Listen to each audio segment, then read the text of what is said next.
Alright, so in today's video we'll be doing some model mashing. That means we'll be combining bits and pieces from different models to create one brand new model. And we'll be trying to do basically everything in Unity, or at least as much as possible. So we will be working with VRoid models, but the things that I will show you today are Unity specific and not necessarily VRoid specific, though there will be some VRoid specific things that we will go through. Some additional notes: I will also be working with the VRM1 format. I will not be working with VRM0 format in this video, but if you can understand how to work with VRM1 models, you will understand how to work with VRM0 models. VRM1 is slightly better because it has some inbuilt protections against you messing up, so it's a bit better as a tutorial tool. And in this video I will also assume that you already have prior experience working within Unity and within VRM formats. If you don't, I recommend you check out one of these two videos, and that should teach you enough information for this video. Alright, that's the introduction done. Now let's see what we'll be doing in this actual video.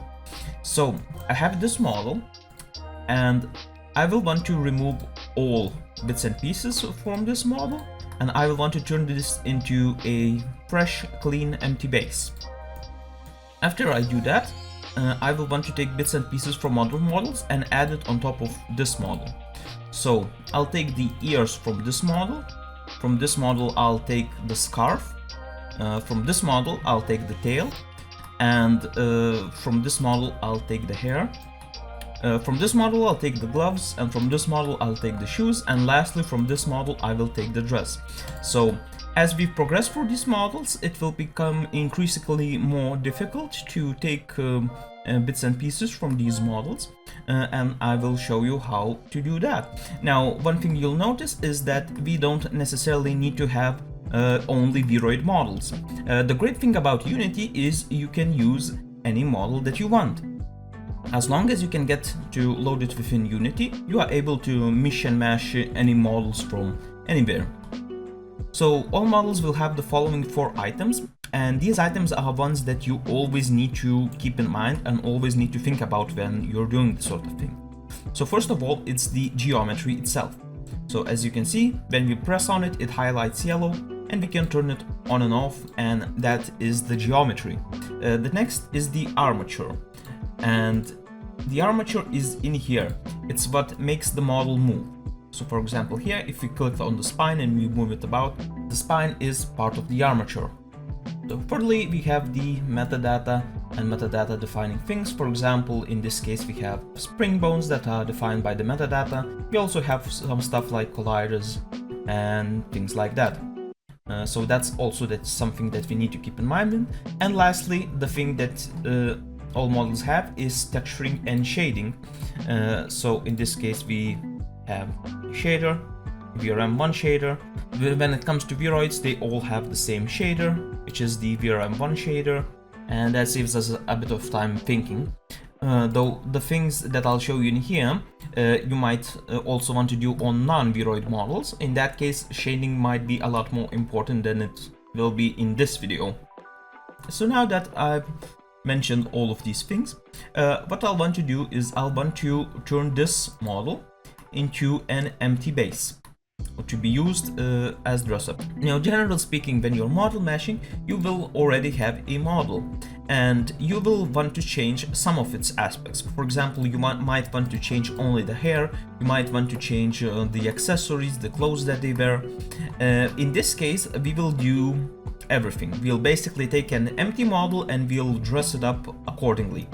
So to do that, we will first need to do a bit of cleanup. There are also 2 ways to do cleanup. You can do cleanup beforehand or cleanup afterwards. In this video, I'll show cleanup beforehand so that it'd be a little bit easier to understand. So first, what we do is we want to delete the corresponding geometry. So in this case, when we click on the object, we see the skirt, and we see the skirt in the hierarchy as well. So here we can simply click the delete key to delete it. Now, one problem is that sometimes you may not have a defined geometry to click on. Yeah, if I click on this model shoes, you'll notice that not only the shoes get highlighted, but the entire model itself. And if I enable it or disable it, I don't have a separate object to click on it. When cleaning up models, you may run into the same issue. I will not be explaining it right now. I will be explaining how to deal with this issue when we model this model, and it's because it's a little bit tricky to solve it. So now that we've just deleted the geometry, we need to delete the corresponding data. So first of all is armature. You do not want to delete the armature, and this is a VRoid specific thing, and that's because VRoid expects the armature to be the same across export and import. So for example, now if we click on the model, if you go to VRM1, export VRM1, you'll notice that it's perfectly okay, there are no issues. But if we delete the armature, for example, in this case, this was the skirt armature. If we delete it and then we go to export again, you'll notice this error. There are duplicated bones in skin mesh render bones. So this is because the exporter assumes some stuff that we do not have. So do not do this, and in the main model, do not mess with the armature. Now, if you're not using VRoid models, then it's probably fine. But since we're working with VRoids, it's not. So we'll keep it like this. So we've dealt with the geometry, we've dealt with the armature. Now what we also need to do is deal with the metadata. And one very important thing is that each model has a VRM1 file. And in the VRM1 file, whenever we delete a geometry, we need to specify it in the metadata as well. So, as you can see, in this case, the file that it's linking to me is the file in here, and it is in the model itself. And what we need to do is we need to extract it to be able to edit it. So we click on the model, we go into VRM, extract meta in expressions, and here we'll click the save button. And here we have the VRM1 file. And in here you can see renderers. These are the renderers that the exporter expects to have on the model itself. If you have a renderer specified here, but not on the model, then you will get errors. But if you have a renderer on the model that's not listed in here, then the exporter will auto-generate a renderer. So what we can do is we can simply just delete all of them. And that way, when we export the model, well, this list is gonna get regenerated.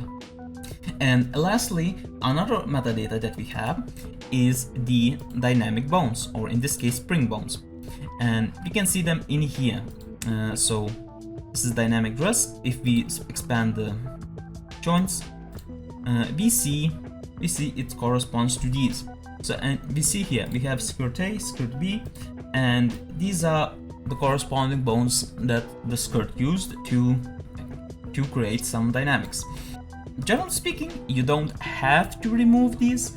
If you delete the geometry, the GPU will not render the dynamics and will not render the model. However, these dynamics still use some CPU cycles. The best thing to do is to delete them. Since we're not gonna be using them, we'll simply delete them, and that will free up some CPU cycles for us, and it will make our model slightly more optimized. Now you notice that as I delete them, the model throws up these red ones, and that's because you have bones in the hierarchy which have the spring bone parameter, which is not assigned. As you can see, this joint does not belong to any spring, and we don't have to worry about this, because when we export the model, this will simply get removed. So when it comes to VRoid models, the only thing you really need to worry about when it comes to the metadata is the spring bones, the colliders, and also the renderers. And that's how we deal with them. So now that we've deleted the skirt, I will also want to delete the tank top. And we don't need to worry about the renderers because I already deleted that. And I'll also want to delete the hair. Now that we deleted the hair had some spring bones as well, all of these. So we need to delete all of these as well. And this will take a bit of clicking. And here we are. We only have the best bones remaining, and the rest of them have been deleted and they are red now. So that's all. That's it. We've basically just cleaned up the model, and now we will do a sanity check to make sure that everything is okay. So we'll click on the model and we will export it.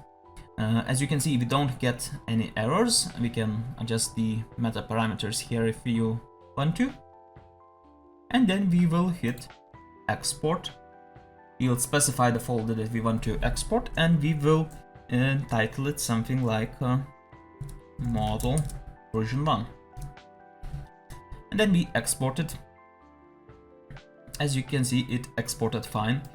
Sometimes you might have a problem. For example, here, if we try to export it now and we click export and we do version 2, you see that the exporter just crashes and the model did not get exported. So that's because that, as you saw, we had some incorrect spring-bone settings.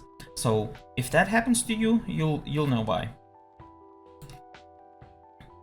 Now that we have this model, we just want to check if it works properly as expected. So what I'll do is I'll simply upload it to VRoid Hub, and we can test this in VRoid Hub. You could also test this in Unity, but it's a bit easier to test this in VRoid Hub since, you know, they are VRoid models. And here we have our base model. As we can see, it moves, and if we go into the menu, we see that the expressions work perfectly fine, and the model is perfectly fine. The animations work as well. Yeah, so we know that we did it correctly.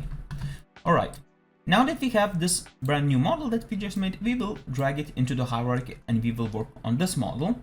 And this model we can disable.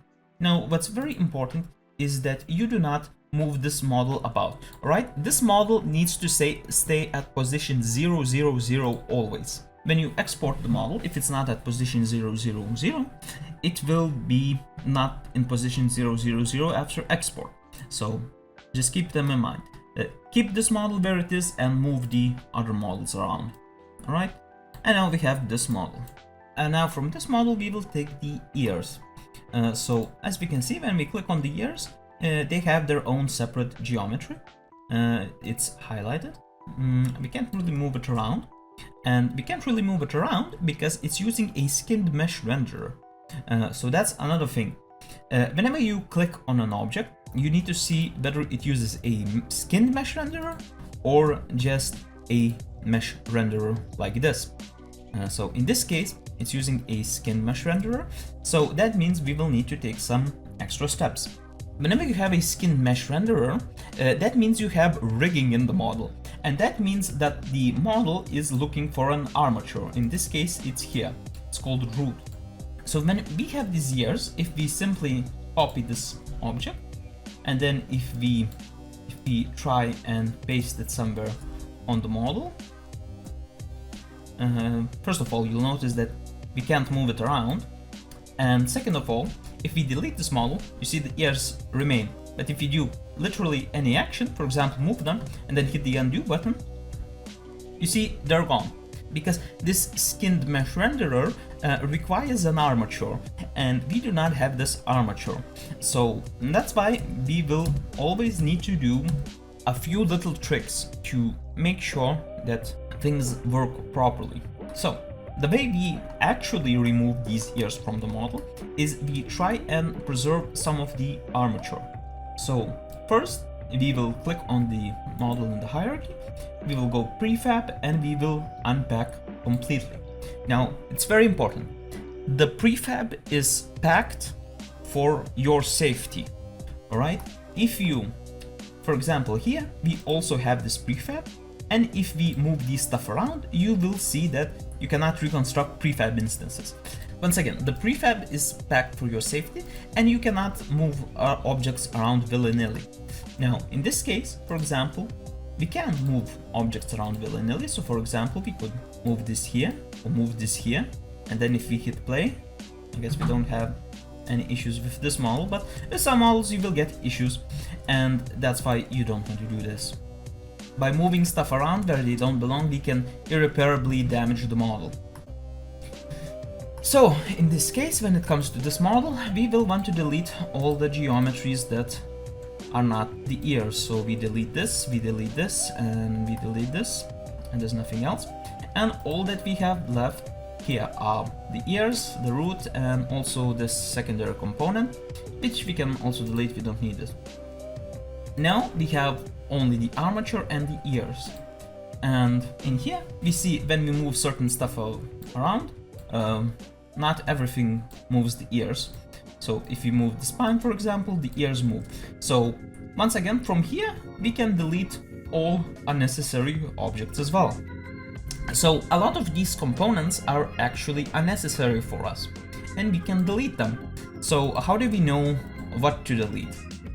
Well, we need to find the topmost component that interacts with our desired mesh. In this case, it will probably be the head. So as you notice, when I move the head around, it moves the ears. But when I move all of the children of the head, ears don't move. So that means that the head component is responsible for the ears. And as you can see, when I move the neck, it also moves because the neck component moves the head component. So in this case, we can delete everything except the head component. And in fact, what we can do is we can simply draw the head component out. Now you notice when I move the head component, the ears move as well. So we can delete all of this. We can simply just click root and we can delete this. And now we have this ears component. So this is the geometry, and then this is the actual armature. And in here we have the parent of both, which we can actually remove. Like this has some metadata and some stuff that we don't want, so we'll just select these and we'll drag these even more upwards. And then we'll delete this component as well. So once again, this component moves, and we can actually rename this component. We'll rename it ear armature. And now you can see that we have both the geometry and armature. In this case, we don't need to worry about the metadata, and we also don't need to worry about the shading. So now, once we have this, we could directly apply it on the model itself. But before we do that, it's actually a better idea to export this as its own separate model. So this is for version control and in case you screw up, so that you would always have a backup. To do that, we will need to install a Unity package. So go Window, Package Manager, and in here go for Write FBX. And you will notice FBX Exporter. Now this is an inbuilt Unity package that's free to use and download. It's installed in your system automatically, it's just not activated. So we'll click the install button to activate it, and now we have it installed. Now when we right click the button, you will notice a new menu, which is here: convert to FBX prefab and export to FBX. You can also access this menu by going into game object, and you have these two buttons over here. They were not here before. So now we click the ears and we click the ears armature, and we right click and we export to FBX. So in here we'll name this model, for example, ears to use, and we'll also specify the path. So the path, this case will be model mashing, and we'll keep it all nice and tidy in one folder. So now let's go through the settings. So export format, you want to select it to binary because it will use much less space. Include models only. Model only. You will not be working with animations. You should export animations separately. LOD levels, you will really only have one level, so all of this doesn't do anything.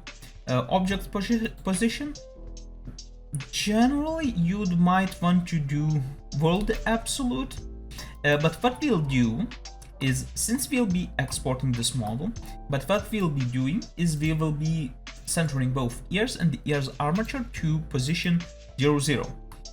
Now, generally speaking, you don't have to do this, but it is a bit easier to work with these models if you do this. Now you'll notice as we zoom in, it disappears, and that's because the bounding box is in the incorrect place, but it doesn't matter because this will get fixed upon export. So we will once again go to export to FBX, and here we could do world absolute, we can do local center.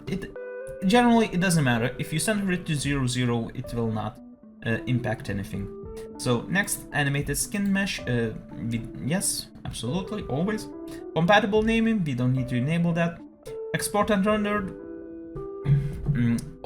we should also keep that disabled. Reserve import settings, yes. Keep instances, yes. Embed textures, no. The only thing that embed textures does is increases the size of your model, and in this case we don't need to use it. We will be exporting to FBX, and when it comes to FBX and materials, it's not that great. We'll also need to rename it again, so this is years to use. And we hit the export button. Alright, so seems when I try to export this, it gives an error. Arguments null, exception value cannot be null. So it seems like the Unity expects an empty object. And when we have this empty game object, we also want to have its position at 0, 0, 0. And then to this empty object, we'll just parent both of these objects. And then we'll just simply export this empty game object. And we'll name it years to use. And all of these settings are fine. We'll hit export. And here we have this brand new object. We just say, so we can delete this one. And we have this new years object. Now, one thing before we delete this object, we need this new one will not have any materials.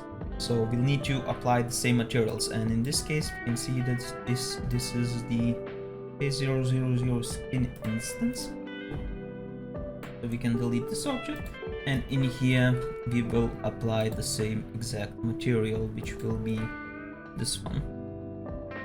And now we can adjust this and we can move this accordingly. So you can move this object around, or you can move the bone itself around to move the ears. So in this case, we will prefab, unpack completely, and we will eliminate this.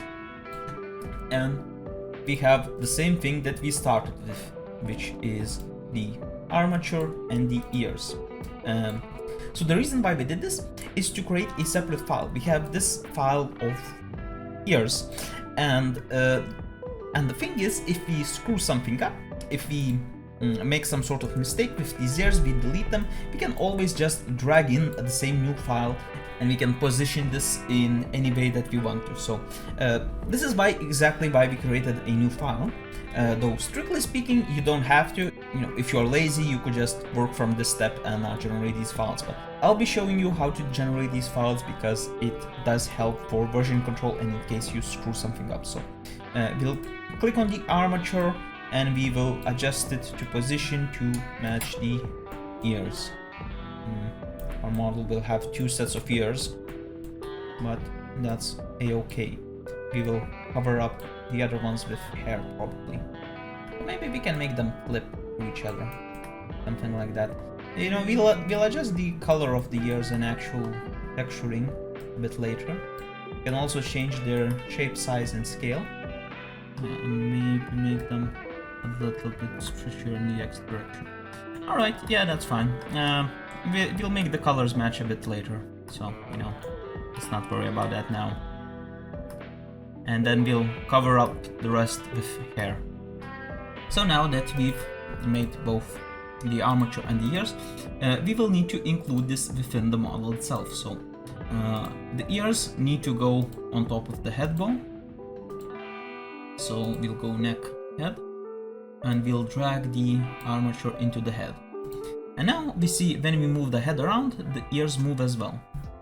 And the ears object themselves, we'll include them next to the secondary component.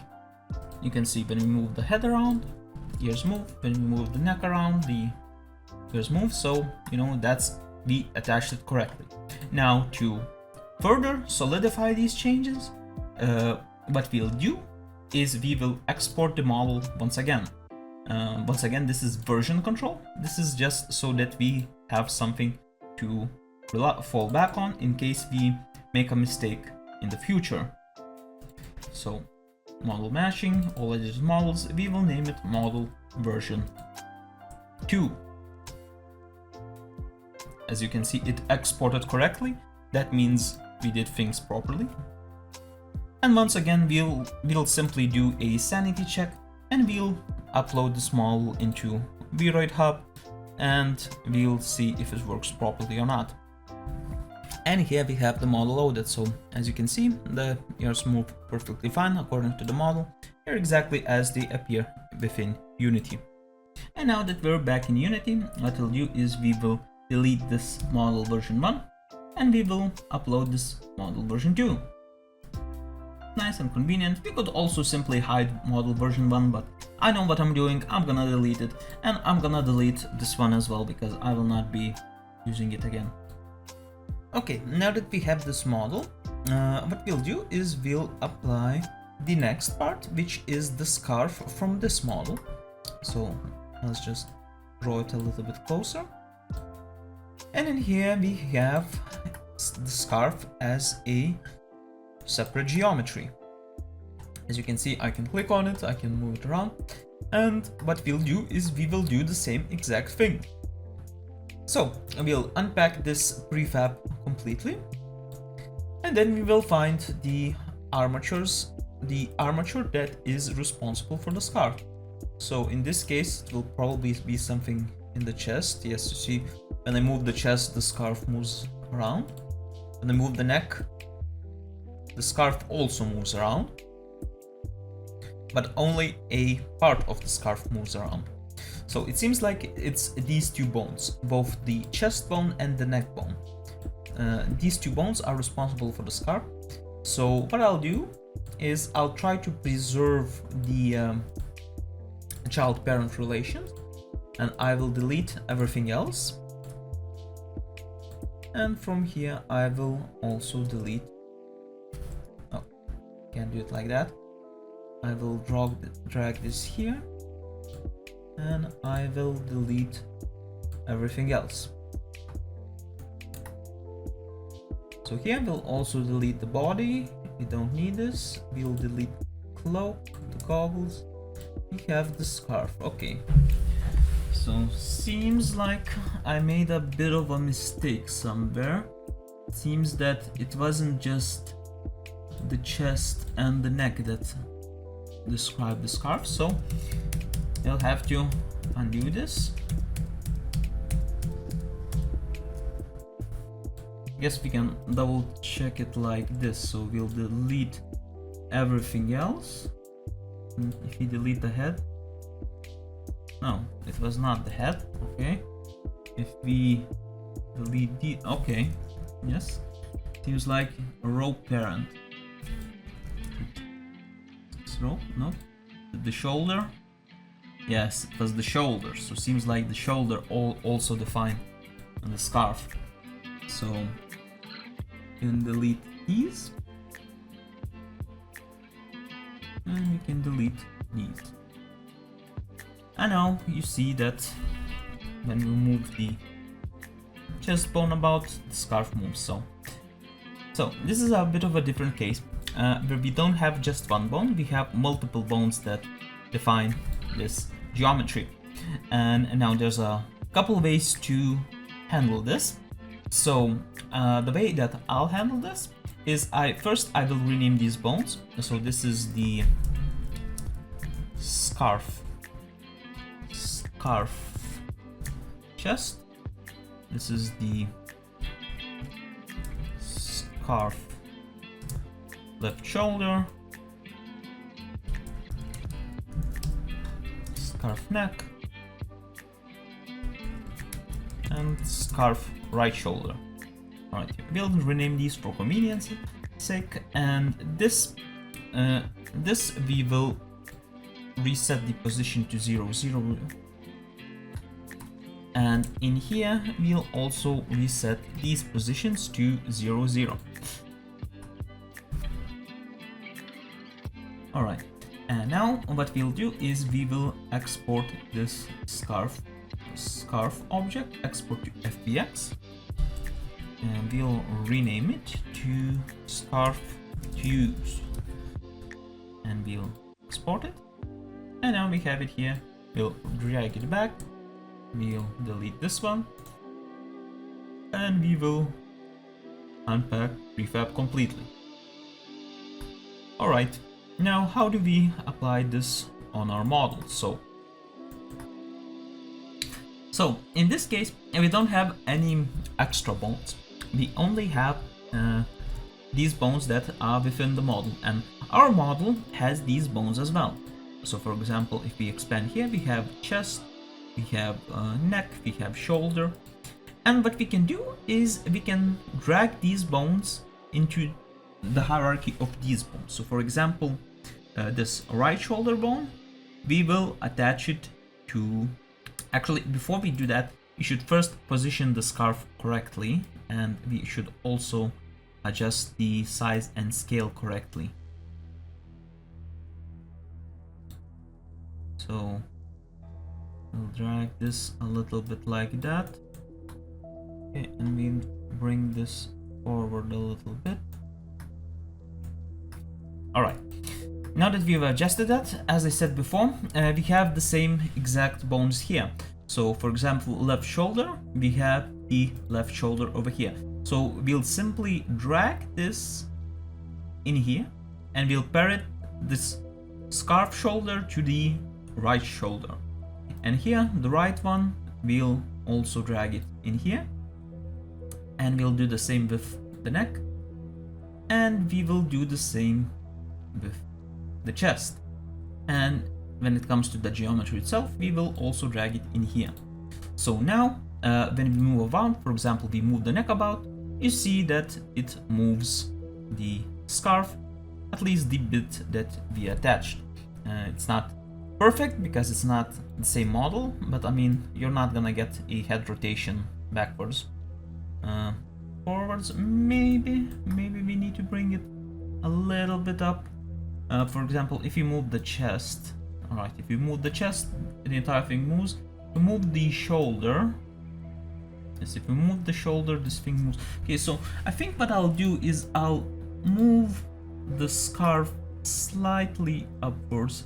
I can't move it from here, so I'll move all of these elements slightly upwards, and that should prevent the clipping. Now if we move the neck about, yes, that prevents clipping mostly.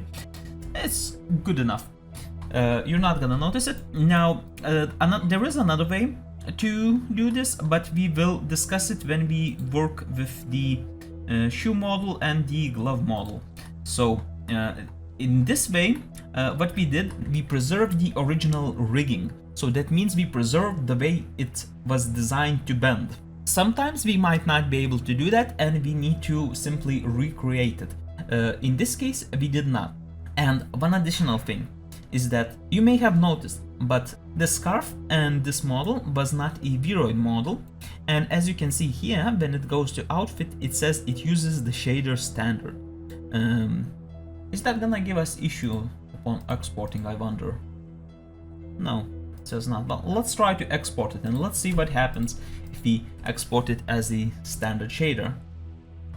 Alright, and now that I drag it in, see that I guess it doesn't matter. I guess standard shaders are supported. Okay, well, still, regardless, we should probably fix this properly. We should change the shaders now. So here we have the outfit material, and you'll notice that we can't edit it. That's because it's not extracted. So we'll go back into our model. We'll go into the scarf model, and we have the material here called outfit. So we'll assign this material outfit, and we can edit it. So if it doesn't let you edit the material, that means you don't have a separate material file like this. You don't have it extracted. So in here, I'll set this to PRM10 mtune, and that way, so it will be this one, and yeah, now it's using the proper shader. We'll come back to this later. Once again, we'll fix all the colorations afterwards, and we'll assign them how they're supposed to be. So now what we'll do is we will export this model. We will go export, and once again we will export it as version 3.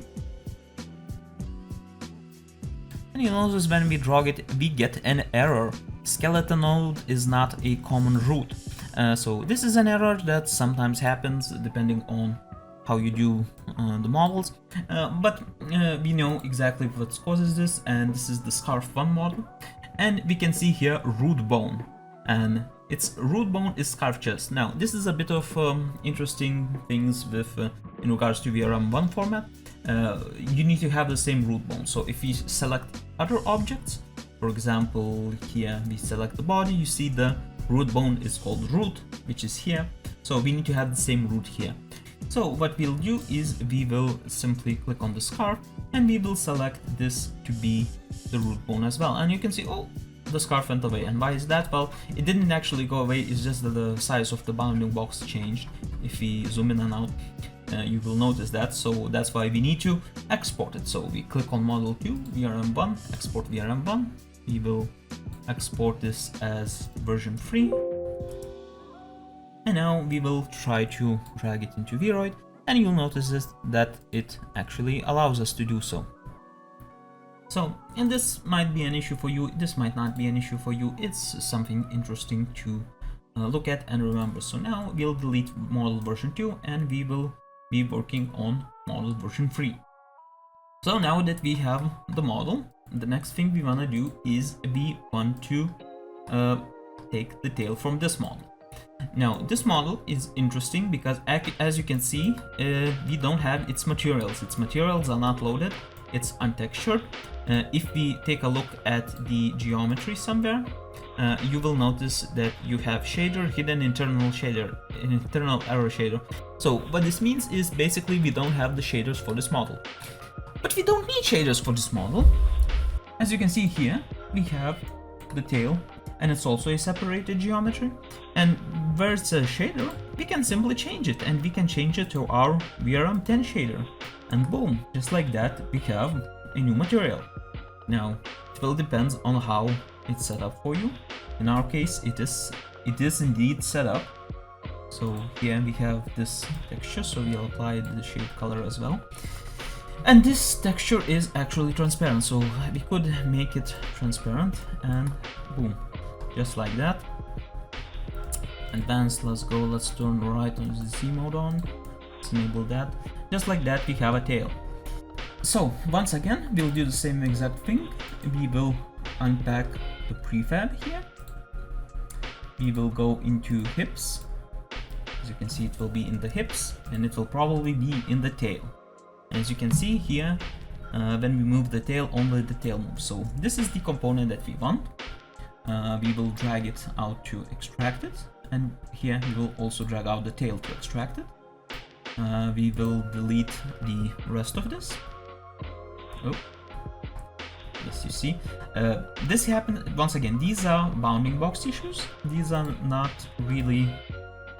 These are not issues with the model itself. It's just issues with how the Unity displays the model. So if you export it and then import it back, Unity should automatically fix these issues. So once again, we'll create an empty game object. We will set the position of all of these to 0, 0, 0. It does sometimes change the rotation of the model as well, but that's okay. We can rotate it back for V12, and we'll drag it in here in the game object, and once again we will export this to FBX. This will be tail to use. Export, and we'll drag it in here.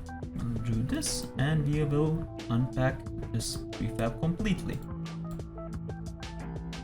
From here, we will extract this, and now you'll notice when we move this, the tail moves as well. So, all good.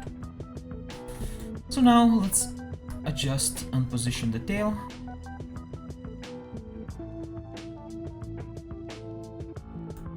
You'll probably want to adjust the tail based on the clothes that we have, so I'll position it fairly average, in a fairly average way for now. And you'll see that the material is unassigned again, so once again I'll select this, and it will be this material that we just edited. As you can see, it's a VRM tune shader, and it's the one that we just made. So once again, I'll return to this later, but now we will assign this to the model again. So the tail will be dragged next to the hips. So then when we move, everything moves, and the geometry itself will be in the model as well. And in here we should probably change the root bone position as well, just so we don't get the same problem that we did earlier. Tail goes away, but it's just a bounding box issue. And we then export the model, export, version 4, save, and we have this version 4. Once again, we'll double test this with VRoid, and we can see that the model has the tail correctly. There's some issues here, I believe. We'll have to disable Z-Write. This is an issue with Z-Write. We'll just have to do transparent then. Okay, so an additional thing while I'm here, I might as well give these tailbone dynamics, because as you notice, they did not have any dynamics. So to do that, we'll take these bones, and I will simply copy the dynamics from the breast, I think. So this is the VRM spring bone that has the dynamics. I'll copy this, I'll paste it here. If you want a tutorial on dynamics, I recommend you watch the VRM1 video that I made. And here we'll do a new one, tail. We'll assign this tail, create joints to children, okay. And now if you hit play, we'll notice the dynamics. So here we can move the model around. Ooh.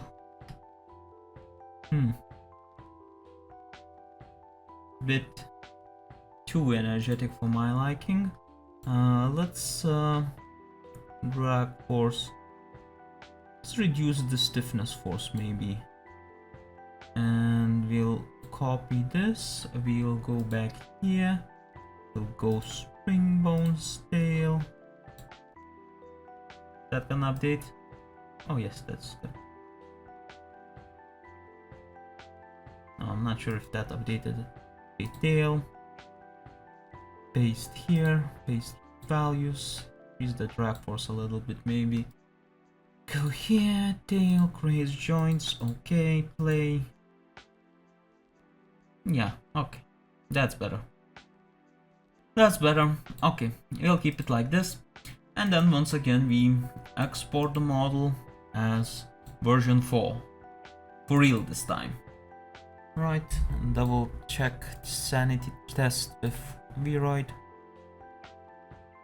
Alright, and here we have it. We can see the tail moves around and is animated, and now we don't get the same issues that we did before. Actually, I should turn double-sided on now I'm seeing this. Fine, we'll quickly turn double-sided on and re-export everything. We'll keep it off. Okay, never mind then. We'll keep it off. We'll keep double-sided off. I believe it will cause problems with transparency. We turn that on. Alright, so here we will delete model version 3 again, and we will add model version 4. And we'll continue to work on this model. So next up, I want to get the hair from this model.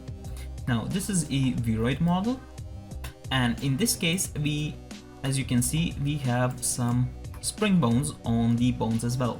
So I will want to preserve this. If we hit play, you'll notice that when I move the model about, the hair moves, so it has dynamics. So I want to preserve those, I want to keep those, and I want to reuse those. I don't want to make new ones. So we'll exit play mode, and in here, once again, we will do the same exact thing. We will try to find the corresponding bone. So it will be somewhere next to the head, presumably, and I will imagine it's this. Yes, exactly. As you see, when we move this about, the hair moves about as well. So we'll want to extract this, so we will unpack this prefab completely, so we could move it about. And in here we will drag this outside, so somewhere like here, or actually outside even more. So we'll drag it to like here. And we will also, we have two hairs here, so let's just double check. So this is the hair, and this is the hair base, so I assume yes, it's that. So okay, so I don't need this, I only need the hair, so I'll drag this outside as well, and I will delete the rest of the model. So now we have the hair, and as you can see, we had some hair components that are now red because they're no longer applied. So now, same as before, we will create an empty object. We will drag this in here, and this is where we'll do something a bit different. So I want to preserve the spring bones within the hairs itself. So in this case, I don't want to reset everything to 0, 0, 0.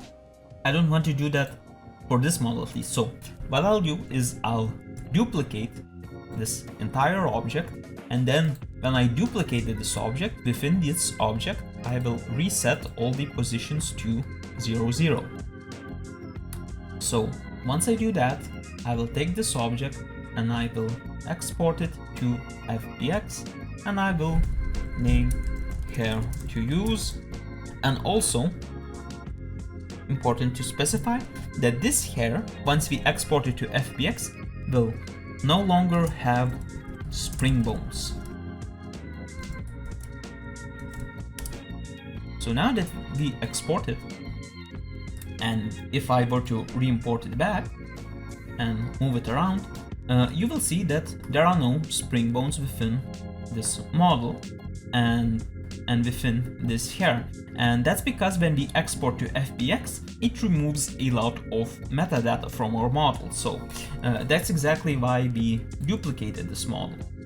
And in here, I will simply, and then I can move this model about. So, and as you can see, we are getting some bounding box issues. So it's a bit annoying. I could actually, okay, so we need to edit the bounds manually, so we can do that. We can adjust this here, and we can adjust this here, and as you can see now the issue is fixed. So we edited the bounding box manually, and once again the bounding box will be edited automatically upon the export of the model, but we can edit it manually as well. So what I want to do with the hair is I want to cover up the ears, and I want to make it look nice as well.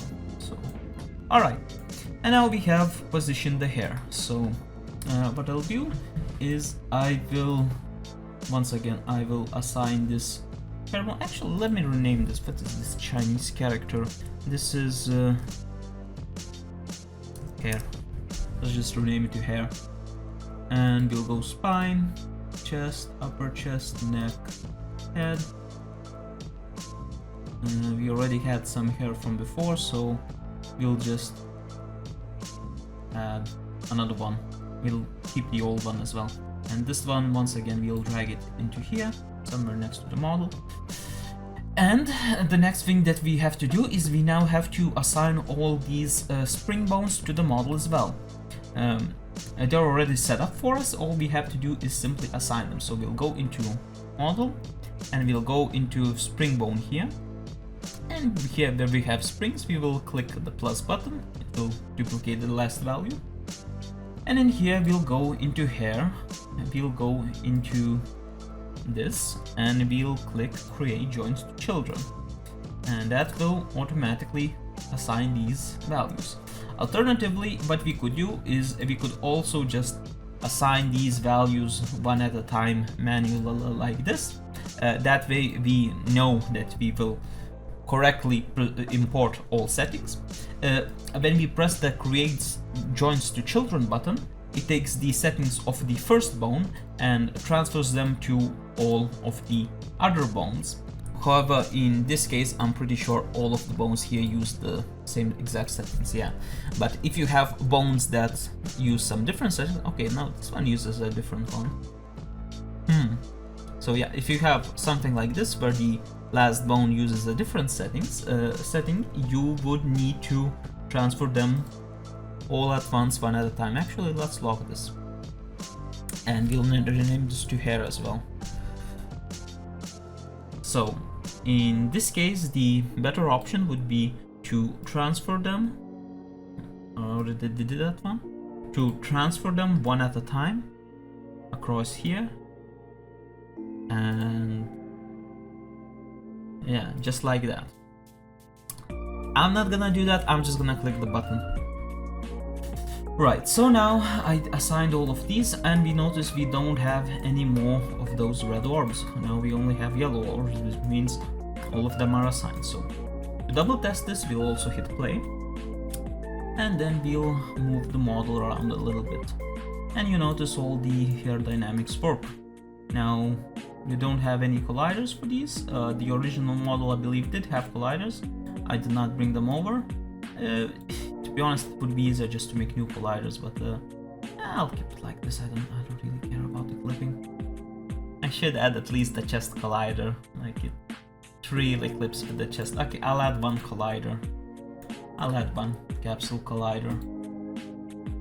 So, chest, create empty, we'll name it chest collider, and we'll do collider VRM 10 spring bone collider. We will do a capsule, offset, size, radius, and adjust its position slightly. Something like this probably. And we'll also do a collider group. We'll name it chest collider. We'll add the colliders and we'll... No, I don't think you can add yourself. Hold on. Remove collider. Chest collider. Collider group. And Unity collider group. Remove this one. Add this. Just colliders. Add this here. And this will be chest collider. Okay, now that we have that, we will go into the spring bones. We will go into springs. Collider groups, we will add this here, chest collider group. And here we will add colliders, chest collider group. Alright, now when we hit play. Oh, that's right. I need to add colliders per each spring. Okay, never mind. I thought I could get away with one, but no, I need to add this collider to all of these springs. So once again, if you want a tutorial on these, I recommend you watch the VRM1 video on how VRM1 models work. And now we have the chest collider group added to all of these, so let's hit play again and let's double test the spring bone settings. And now, yes, now the hair doesn't go through. You'll notice we can go backwards and forwards, it will get snagged on top of the collider. And it still goes through the neck, but you know, I don't wanna add a neck collider. I'm lazy. And from the front as well, we see that the hair don't go through the chest anymore. Alright, now that we have that, we will once again export this model as version 5 and we will sanity check it. Okay, there are duplicated bones. Ooh. Alright, so we get this error, which is not a good error to have, and we have this error as well. So Yeah, no, this is not okay. Right, so what this is a hierarchy error. This means that there is a problem somewhere in the hierarchy. What we'll need to do to fix this is to do the same exact thing that we did on other models, and that is to use this hair model that we generated, the one that does not contain any spring-bound data, and we'll need to give it spring-bound data. The problem is that it's a very tedious method, but I believe that's the thing, but that's what we'll have to do. So here we'll also copy this position and we'll add it to here, transform, paste, component values. That's not right. I believe it's not this, it's this one that we need to copy. Copy, component, we revert this back, and then we paste these values, paste component values. Well, that's not right either. Well, whatever. I'll just adjust this manually and back to how it's supposed to be. Alright, so now we'll have to delete this one and we'll have to keep this one. And in here, in the hair, we'll also change the materials to be the appropriate ones. It was probably this, bangs, it was probably this, bangs extra, it was probably this. Close enough. And now, same as we did before here, prefab, unpack prefab completely. So here, we'll add it here next to the one that we already had. And this here, we will add it into here. I deleted the other one, and I'm pretty sure you can't have duplicates. Here to use, we'll delete that one, and now what we need to do, we need to give this new here the spring-bound parameters, and we have to copy and paste these for each component. Yeah. Let's get down to it. No easy shortcut, at least not one that I know of.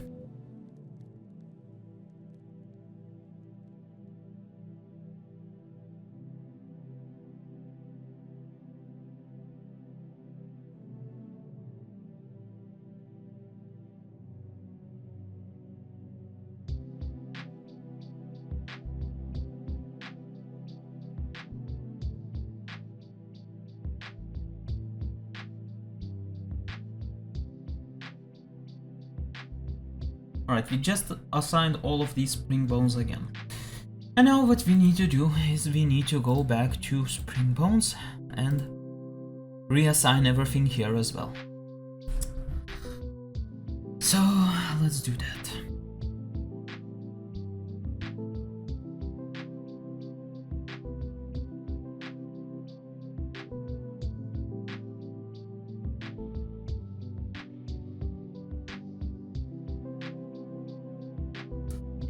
Alright, now I've assigned all the dynamic bones again, so I'll delete this old one that we had. And let's just double check and test that all the bones are in fact here. Yep, all of that is here. Good, because if you make one mistake in here, you will not get any dynamics at all. So let's play this. And let's just double test that everything works properly. So move it forward and back, that works. The collider, I can see that the collider on the chest is working perfectly fine as well. You notice that the hair doesn't go through. Alright, so that means that we did it correctly. Now, moment of truth. You notice we don't get this error, which means we made it correctly.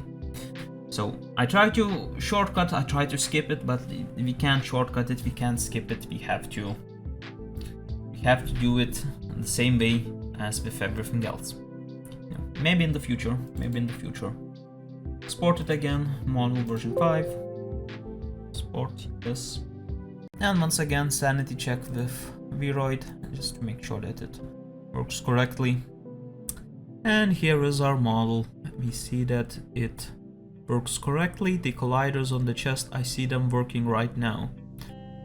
So,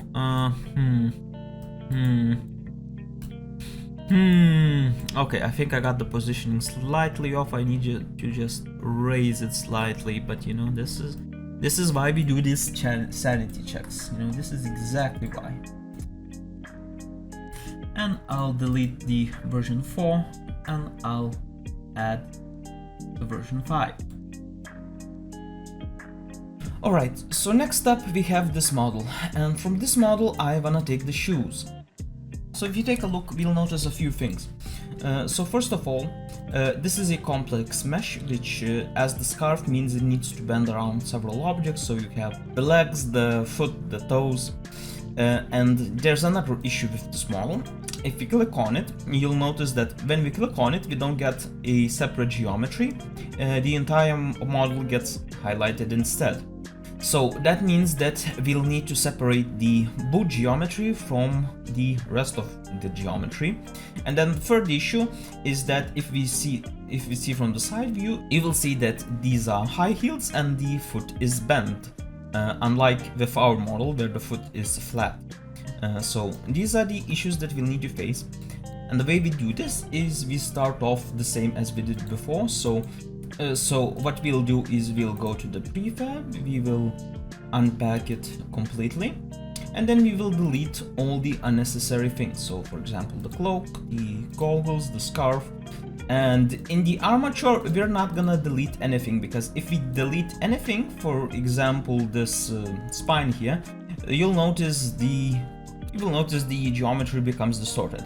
And the problem is that this will cause problems for us. So we need to undo that, and in this case we can't delete anything else, so we'll have to export this as is and we'll have to clean it up afterwards.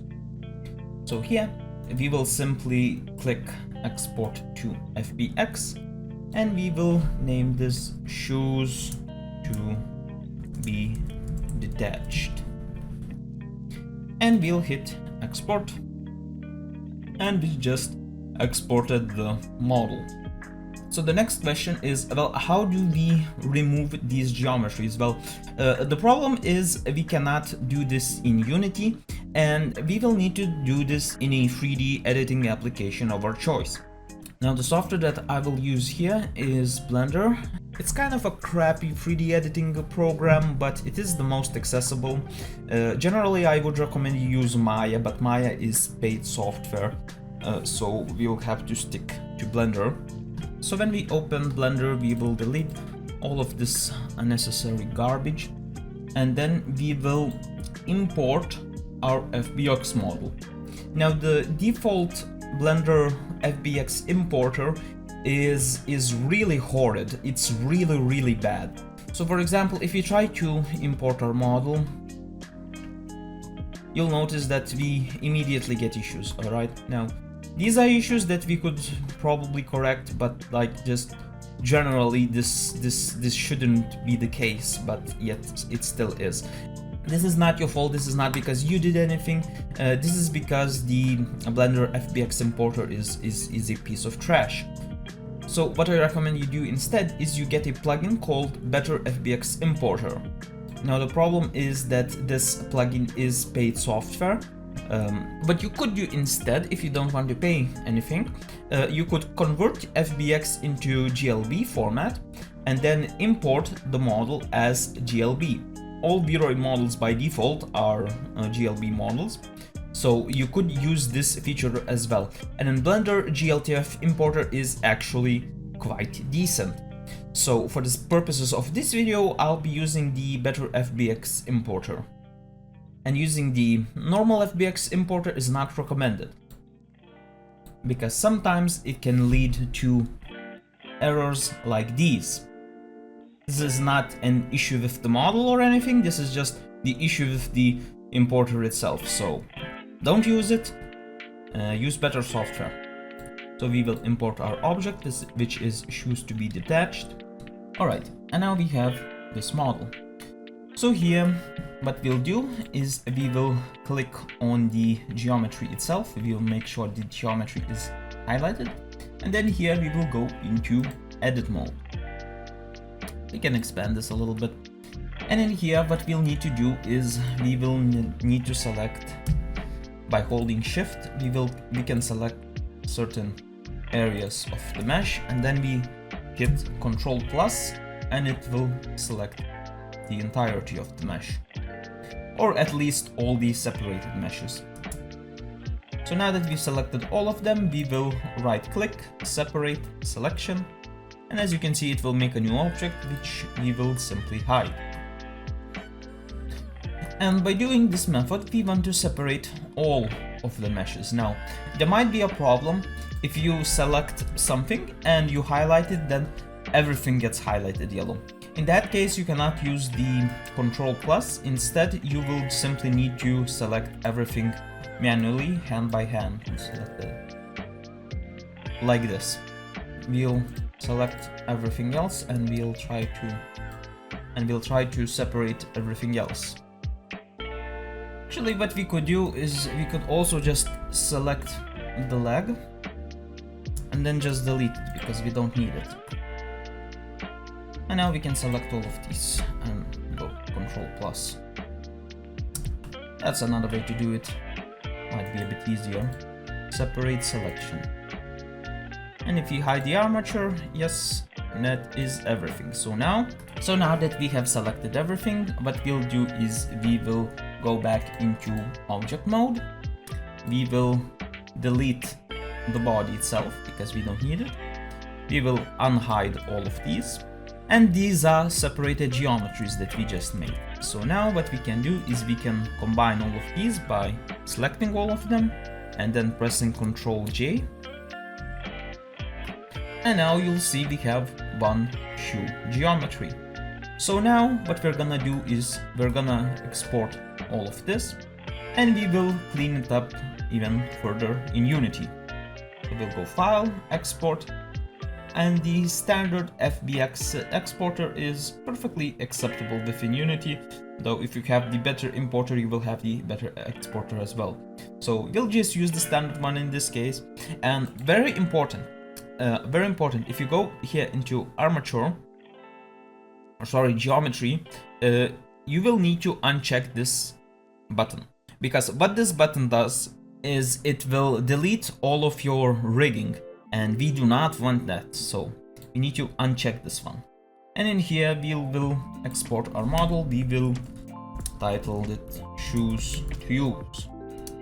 So we hit export and then we go back into Unity, and you'll notice our new model, Shoes to Use. So one additional note is that these shoes that we just exported add a lot of space to our model. These shoes had blend shapes. If we click on them, you notice all these blend shapes, and that's because the shoes were connected to the body, but these don't actually do anything, but they still take up a very large amount of space. Now in this case we would usually have this button available here, which would remove all these blend shapes, but we do not have this button available for VRM1 files because they haven't added it yet. For VRM0 we do have this button available. So we can delete these blend shapes manually, and that is by going to the model in the Blender that we just made. And as you can see here, if we click this green button, you will notice these shape keys, which are just blend shapes. So you can click on them and then we can hit the minus button to remove all of them. And that will save us a lot of storage space. And now we deleted all of them. We can delete bases as well, it doesn't matter. And now we will export this model again. So once again, we will drag in the shoes in the hierarchy. And we'll need to clean them up a little bit. So once again, we will prefab, unpack prefab completely. Let's change this one to shoes. We'll rename the geometry to shoes. And in here, where we have the armature, we will need to select only the ones that we actually need. So in this case it will be the right knee. As you can see, it moves the shoe around. If we check the right ankle, you see that it's not all of the shoe moves. So we'll need the right knee, and then for the left leg we also need the left knee. The rest of this we can simply delete. And because we just changed the armature, we just messed around with it, deleted it, we will need to export this once again. So right click, export to FBX, choose to use final. Very good naming conventions there. And now we can delete this one and we'll work on this one. So this is important. Why is this important? Well, if we undo our delete and we unpack this prefab here, you'll notice that if we use the one that we just exported it and we drag all of this into our hierarchy and then we try to export the model, we get no errors, it's perfectly fine. But if we try to do the same exact thing with the one that we didn't export and we try to export it again, you will see this issue, duplicated bones. So this is because every single time you mess with armatures and bones, you need to export your model. So keep this in mind. And now that we have our brand new choose to use final, we will simply attach them to the model. Left lower leg will need to go with the left knee, and then the left foot will go to the left ankle, and so on and so forth. But first we need to make sure that our geometry is where we want it to be. And here we will notice the problem that our foot is flat, whereas the shoe has a slight tilt to it. So we'll need to adjust the geometry of our model to match the geometry of the boots. So we'll do this simply by adjusting it slightly, and we can move this just so we could see proportionally if it's correct or not. So foot, if we I scale that down slightly maybe, and then when it comes to the toes I raise them up slightly. You can see that the foot was not really designed to bend in this way, so it's gonna look a bit strange. This is not very good rigging on the original model. We'll try to make this work. And now we need to position the shoes appropriately. So let's do this one foot at a time.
There we go.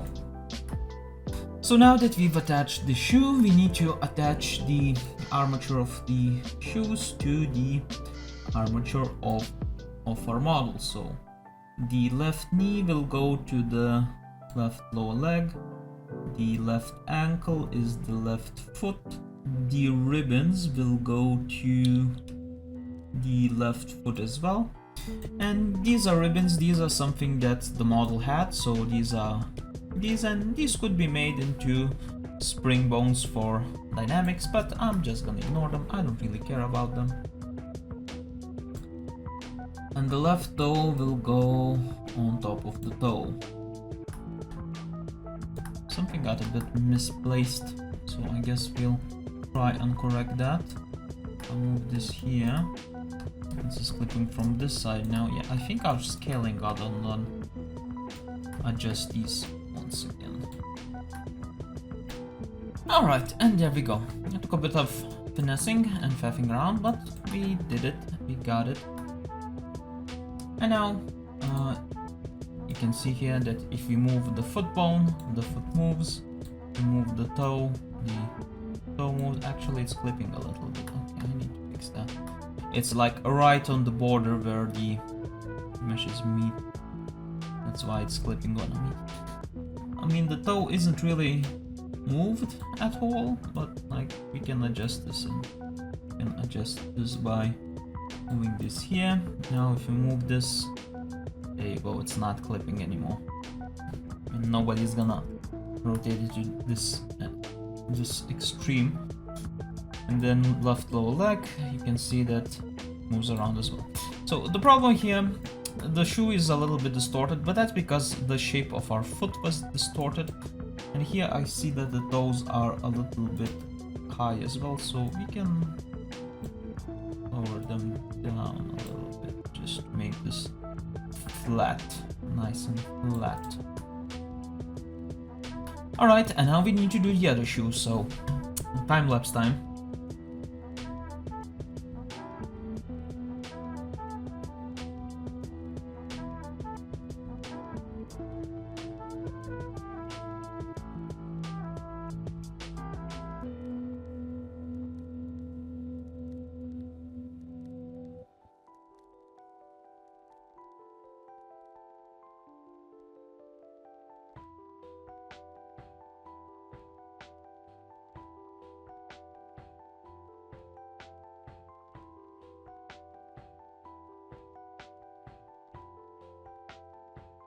Alright, so now we have this, and we have put on the shoes, and you'll notice that our geometry is now clipping underneath the surface, and that will be a problem as well, because when we export this model, it will also clip beneath the surface. So we need to raise it up just ever so slightly. There we go. And I need to bring these tones down a little bit, I see.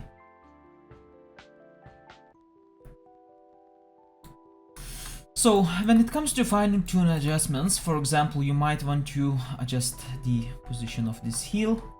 You might want to adjust something else, or and you might not be able to do these sorts of very fine-tuned adjustments within Unity. So in that case, you will need to do these fine-tune adjustments within Blender as well.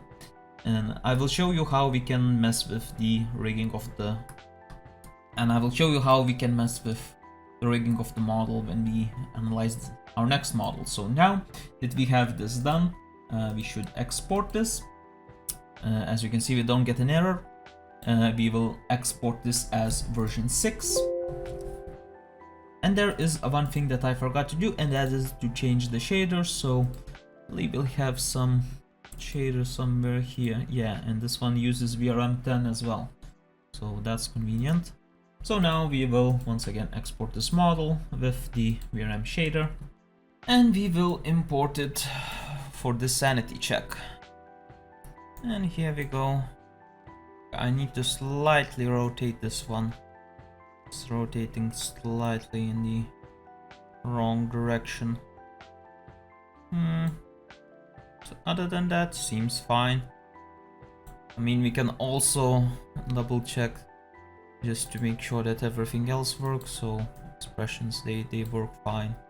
So yeah, that's fine. I just need to rotate the right shoe a little bit to the left, so let's do that right now.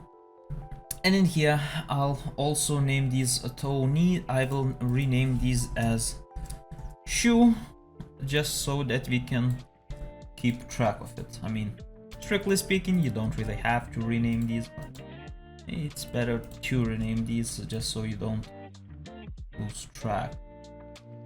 This should be parented to the foot as well.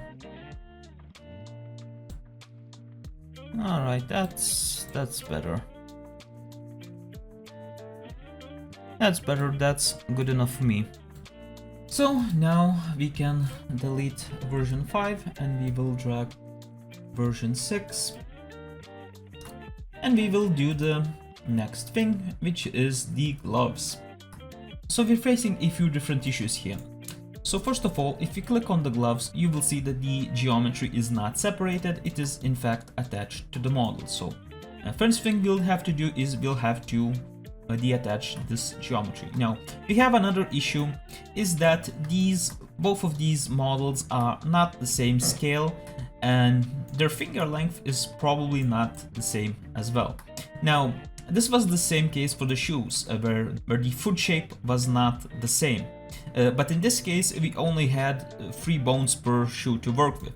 In this case, when we work with fingers, we have, I believe we have 16 or 17 bones per hand, so we could do the same exact thing as we did with the shoes, and we could assign each finger to have its own scale and so on.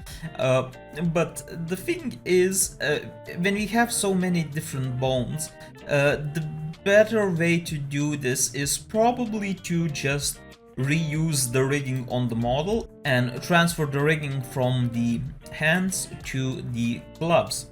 That way it might be a little bit easier to manage than to play with the scale and the position like we did with the shoes.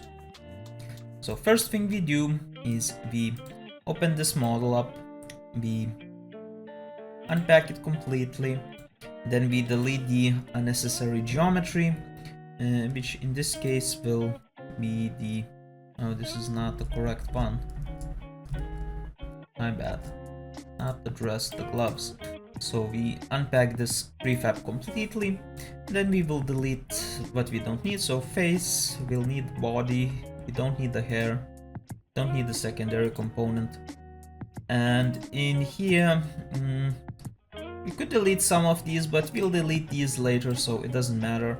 So here, where we have gloves, we will right click, we will export to FBX, gloves to be separated, and we'll export it, and then we'll go back into Blender to work on the model. So we'll do a new file. Let's not save this one, we don't need to. Delete everything here. And then we will import better FBX import gloves to be separated.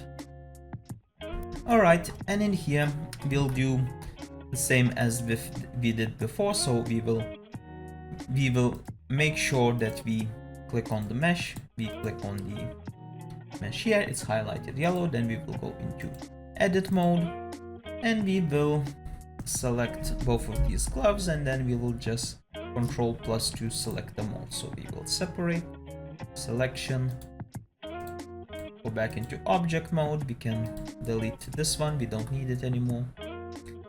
And here we have the gloves. So once again, we could do the same exact thing as we did with the boots, but here we will do something a little bit different. Since this is a tutorial, I want to show you some other methods to do things as well. So in our model, we will go into our model, we will right click on our latest model, which is version 6. Then we will do show in Explorer. And in here, we will copy paste it, and we will rename it as GLB. no, once again, all VRM models are just GLP models, and we need to rename it just so we could import it into Blender. And in Blender, we will do exactly that. We will go import GLB, and we will import our model that we just made. If we don't change the extension, Blender will not see it. Alternatively, we could also do the same exact thing and export our model as FBX. Then we could import it as FBX. I'm only showing you this just so you would know that there is this method as well. So in here we have our new base unclean, and there is the armature. Base unclean here, armature. Let's hide it, we don't wanna see it. And in here we will try to click on our model, and specifically we will go into this image here, which is the armature, and then we will go into pose mode. So in pose mode we can manipulate bones. For example, here as you can see we have our rigging and we have our bones. And this is just to do with how Blender works. So we can click A to select all of them, and then what we'll try to do is we will try to adjust the position of the entire armature to be similar to our model. You can see that the hand position is slightly off, so in here I think I can enter symmetry. No, I cannot enter symmetry. Okay, so here we'll try to adjust the position of the bones to be visually the same as it is on the model. And you can go here into this little person view here, viewport display, and click the in front button. That way the bones will stay in front. Alright, that's one hand. Now to do the same thing for the other hand. Alright, I think that's perfect. So what we do is we go back into object mode, we click on the glove mesh, the glove geometry, we right click, and then we go parent, clear parent, and keep transformation. As you can see, that will separate geometry. And then we go into modifiers here, and then where it says gloves armature, we go to apply, and that will fix the position that we just made.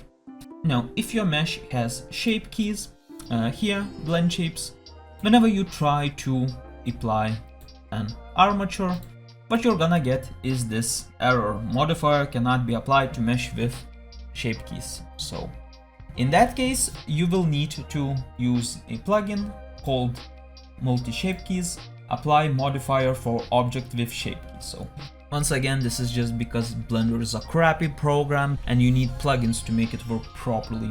So anyway, now that we have these, we want to do a little bit more shenanigans. So first of all, what we're gonna do is we're gonna delete the old rigging from the gloves themselves.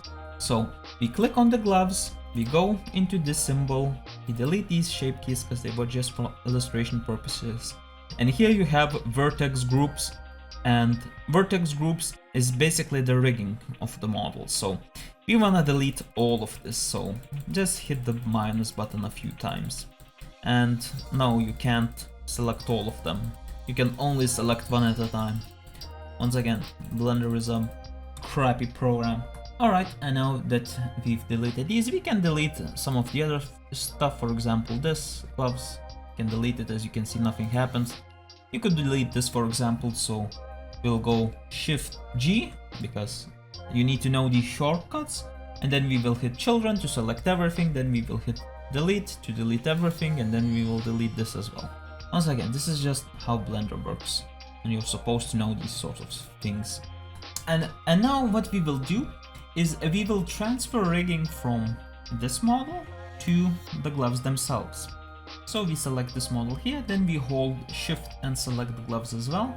We go to weight paint mode, we go to weights, transfer weights. Here we select the parameters of by name, and here we can put something like 2. And just like that, as you can see, we have created a bunch new vertex groups, which means we created brand new rigging. Now what we could do is we could take a look at all of them, and you will notice that as I move across this list, certain areas get highlighted. So this is the new rigging that we added. And when it comes to hands, fingers, you see that it's not very good. So this is once again just how Blender works. What we can do now is go back into object mode. We will enable this, which will show us all the armature and rigging, and we will click on these armature. Now in this case these are balls instead of octahedrals, so we will go this time into edit mode, and they will change the position, they will change everything else because Blender's a crappy program. And in here we will want to select the bones that are applicable to us. So in this case we will go to upper chest, shoulder. This will probably be upper arm is here, so it will probably be over here, lower arm. And we can test this by going into pose mode and moving these around. As you can see, this is something that we want. And we will use these bones from this model to apply to our hand. First, we transfer the rigging, and now we will transfer the armature to the model. So now that we select this, we will hit Shift G and select children to select all the children. Then we will hold Control, and we will go and we will select this lower arm, which is the left one. Then once again we hit Shift G, select children, and then we go separate bones. And just like that, we separated bones. So go back into object mode, and you notice this is a little bit problematic, but that's okay because we don't really need anything else from here. So now that we've separated the geometry, we can delete everything else. So we can select our model here. Once again we hit Shift G, select children, press delete to delete everything.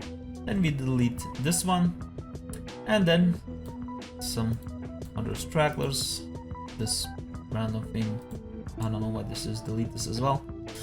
And then we have left with only the armature and our geometry.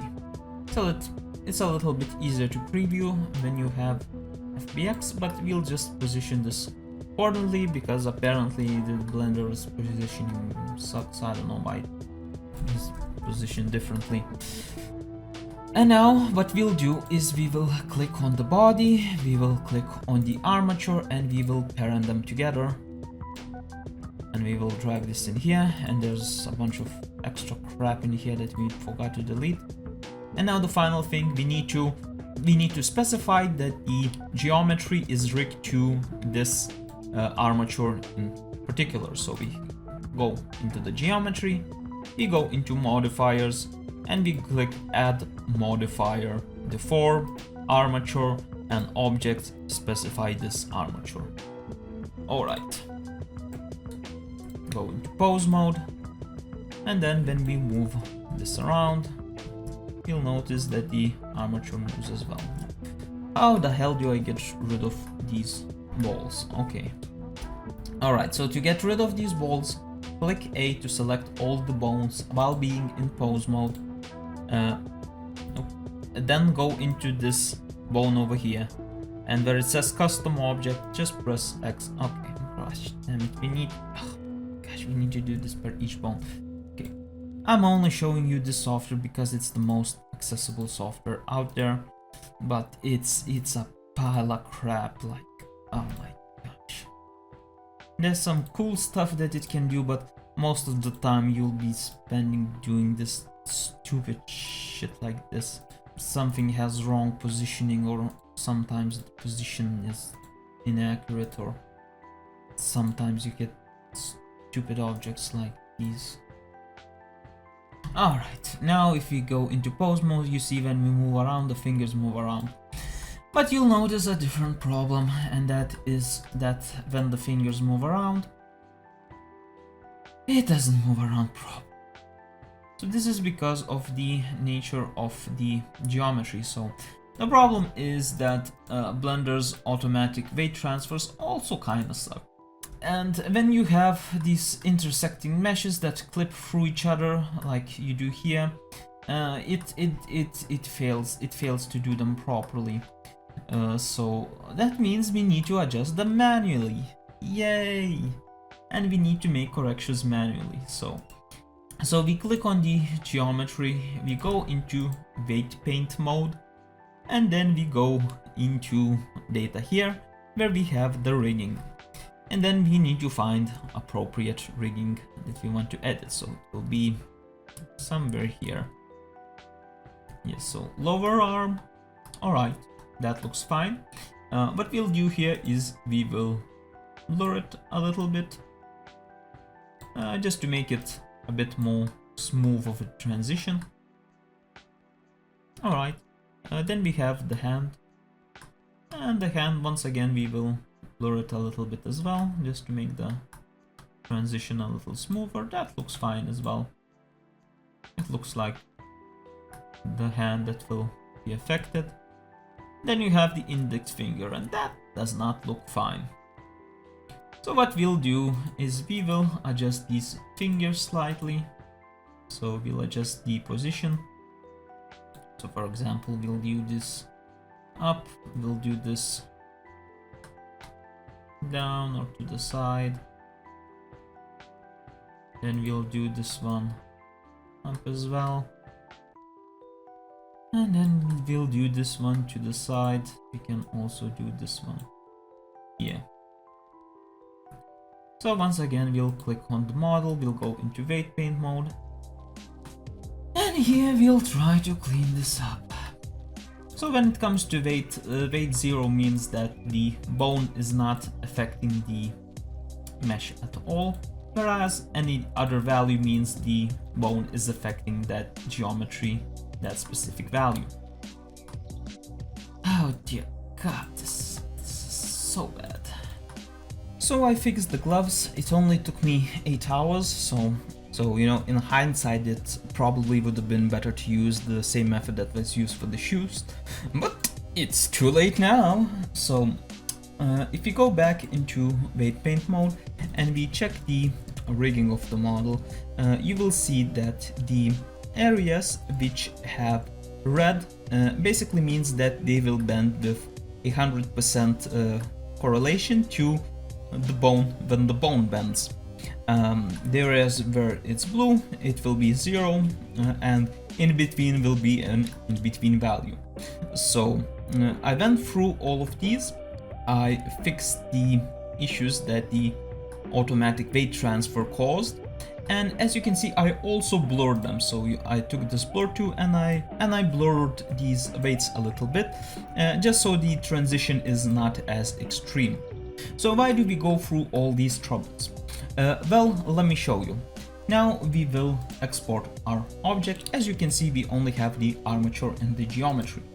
We click export, FBX, and we will export this as gloves to use. And you'll notice our gloves to use here. Now, when we drag this object into the hierarchy, you will notice that they are positioned perfectly. They are positioned perfectly on the model because we positioned them in Blender, and at the same time the rigging of these gloves will be perfect as well. So we do not need to do any extra steps to make them usable on our model.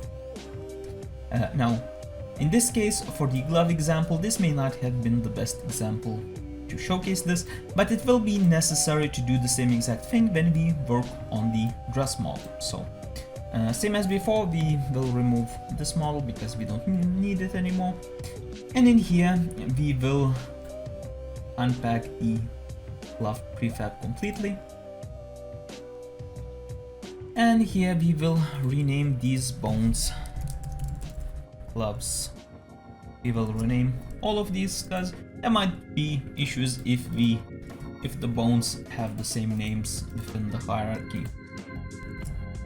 So Unity tends to handle them, and upon export they should be fixed. So let's just rename all of these.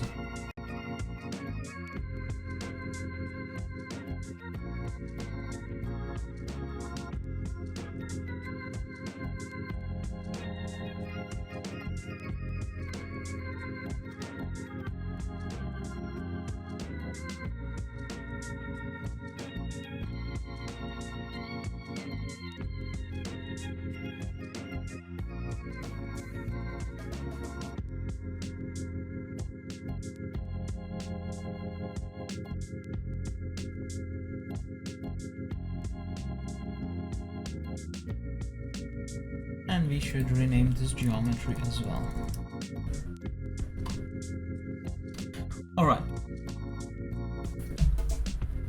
Alright, now that we have this, we will simply apply the bones the same way as they appear here. From 3, from 2, from 1, and when we move these around, you'll notice that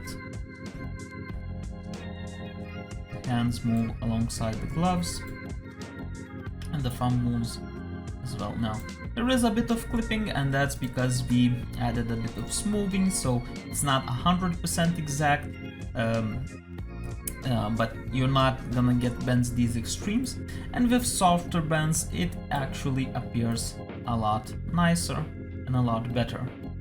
Though once again, if you wanted to adjust these and if you wanted to make fine-tune adjustments, you could very well do that within Blender, or you could do that within Unity by slightly adjusting these. Once again, since we made the transitions a bit nicer, the transitions between each bones are also a little bit nicer. But in this case, it will be perfectly fine for us. So let's apply all the other ones as well.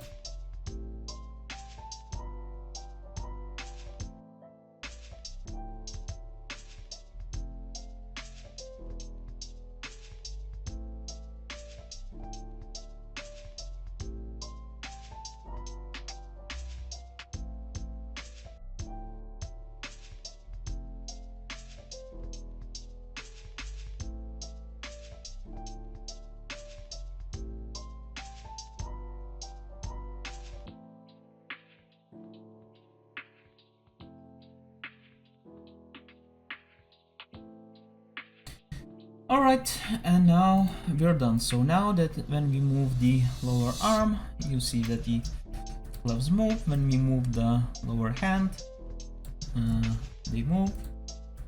When we move each finger moves alongside the glove. And then we also see that this is using an incorrect shader, so I need to adjust this slightly. It'll be this shader. Okay. It already has VRoid shading. So now let's summarize a little bit on what we just did. So we took the gloves from this model. We detached the glove geometry from the actual geometry of the model itself. Then within Blender, we adjusted their position within the model. And then lastly, we transferred the rigging from the model itself to the gloves, as well as the armature from the model itself to the gloves. Then we exported the gloves with the armature, and then we attached that armature to the armature of the actual model. That way we have the most ideal rigging, as well as we don't need to do any scaling or positioning. If we remove the glove model, you will see that the hands appear perfectly fine, which is a little bit different than when we did the shoes. And in this case, this method was probably not necessary and probably a bit of an overkill, but it will be necessary when we do the next model, which is the dress. It's the hardest model we have here.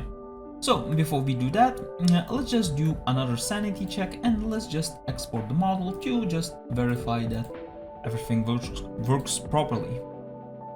So this will be model version 7. And here we are, we see that the hands work perfectly fine and that everything bends properly. So that means we did it correctly. So once again we will delete model version 6 and we will drag in model version 7 to use and to edit. And we only have one edit left, and that is the dress. Alright, so when it comes to this model, we are facing several issues. So first of all, the proportions of our models are not the same. So as you can see, our model has longer arms, the waist of the model is also not the same, the chest size is different, and I believe the height of the model is different as well. If we look from the side view, side view is a bit difficult to compare, I assume it's mostly similar. And if we look in the bone hierarchy itself, we might see that, for example, we don't have a chest bone.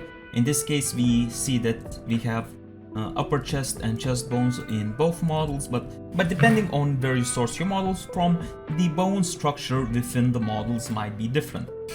On top of that, you will notice that this model has dynamics as well, and we will want to preserve these dynamics. If I hit the play button, you can see the move, and we can see that the dynamics in fact take effect. So we got our work cut out for us this time. And the way we will begin is exactly the same. We will unpack this prefab and we will delete all the unnecessary geometry. So secondary component we don't need. As you can see, the dress geometry is attached to the model as well. It's not its own separate geometry, so that's another issue that we'll have to solve. The face we don't need, and everything else we will simply export. So export to FBX, dress to be separated. So in this case, since we are facing a multitude of issues, we will try to redo the model's rigging using the original rigging of the model, similar like we did with the gloves, but on a bigger scale. And also, we will not want to redo the entirety of the rigging, so in this case, we will want to preserve, in particular, these dynamic bones that are present on the dress. So we will want to preserve these. The chest bones, they can go, and these, I'm not sure if they do anything. I believe we will not preserve these as well.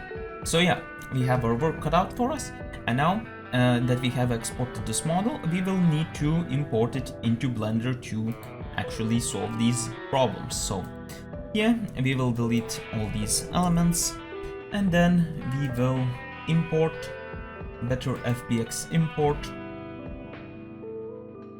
and here we have the model. So now, same as we did before, we will need to clean it up and we will need to delete all of the unnecessary geometry.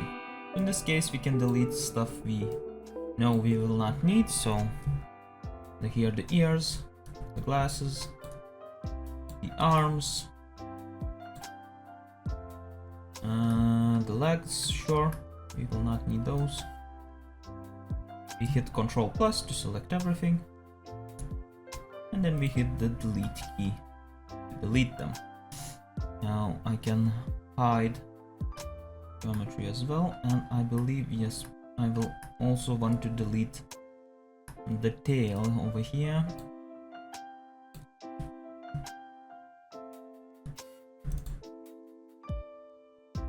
And what do we have? We have nails, we don't need nails. And over here we have some nails as well. We can delete them. And I believe I will want to delete these as well. Do I want to keep them? Let's see here. Do I want to keep... Okay, well, I want to delete the neck, I think, but there's a multitude of layers now. Which one does this belong to? This is layer number 2, this is layer number 1. So probably... Okay, in this case, I'll probably want to load up a texture just so I could verify exactly what is where. Alright, well, it doesn't matter, we can edit it afterwards. So, now we'll go back into object mode. And here what we will do is also delete all of these useless things, just so that they don't. And in here we will want to delete some of the rigging. Now, question is exactly which ones we want to keep. So we'll click on the object, we'll go into weight paint mode, and then we will check one by one these riggings. So this is skirt, this is skirt, this is that. So I'm assuming we want to keep that because that looks like rigging for the spring bones. And in here, hip sleeve. Alright, we can keep that, I suppose. Okay, this will take too long to do, so instead what we'll do is we will simply delete the bones that we don't need. So we click on the armature, we go into viewport display, we click in front, and then in here we will select all of the bones that we do not need for dynamics. So in this case, let's start off with the head. So we can do shift. Now we need to go into, we'll need to toggle between different modes. So in pose mode, we can move them around and see what they affect. And then we go into edit mode. We click shift G to select all of them, and then we delete them.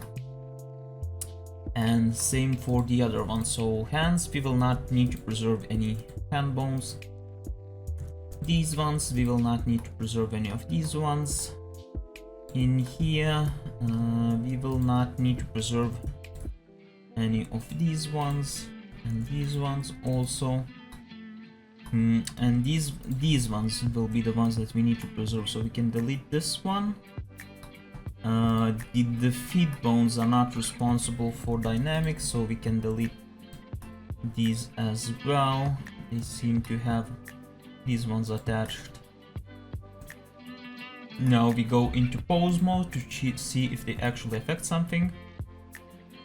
No, these only affect the base, which on the model itself is, I believe, transparent. Yes, it's not visible, so we don't need to worry about it. So we can delete these as well by going back into edit mode, shift G, delete, click on this, shift G, delete. Alright, so these are the only bones that we really need, and here we can see their names. So hip bone is not actually responsible for the dynamics, so we could delete it as well. Upper leg, we could also delete this one, and this one, upper leg. Yes, so these are the bones that will be responsible for dynamics. And it doesn't look like there's many of them, but they're stacked inside of each other, so there's more of them than meets the eye. So now, what we'll need to do is we will go back into object mode, we'll click on our mesh, and we will go into weight paint mode, and we will delete all the bones from here that are not part of these bones. And in here we can also expand this, we will see even more bones.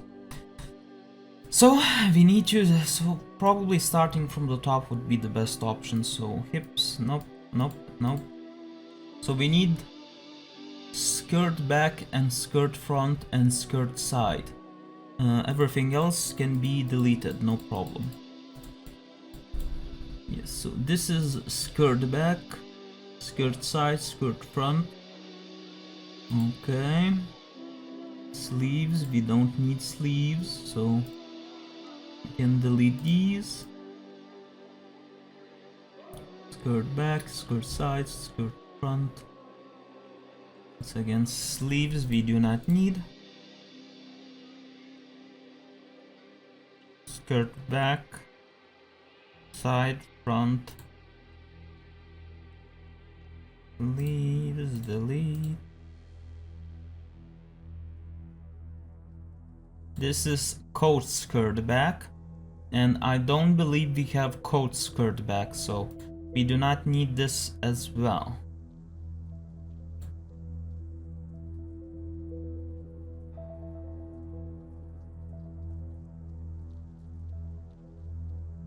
Alright, I will check, yes.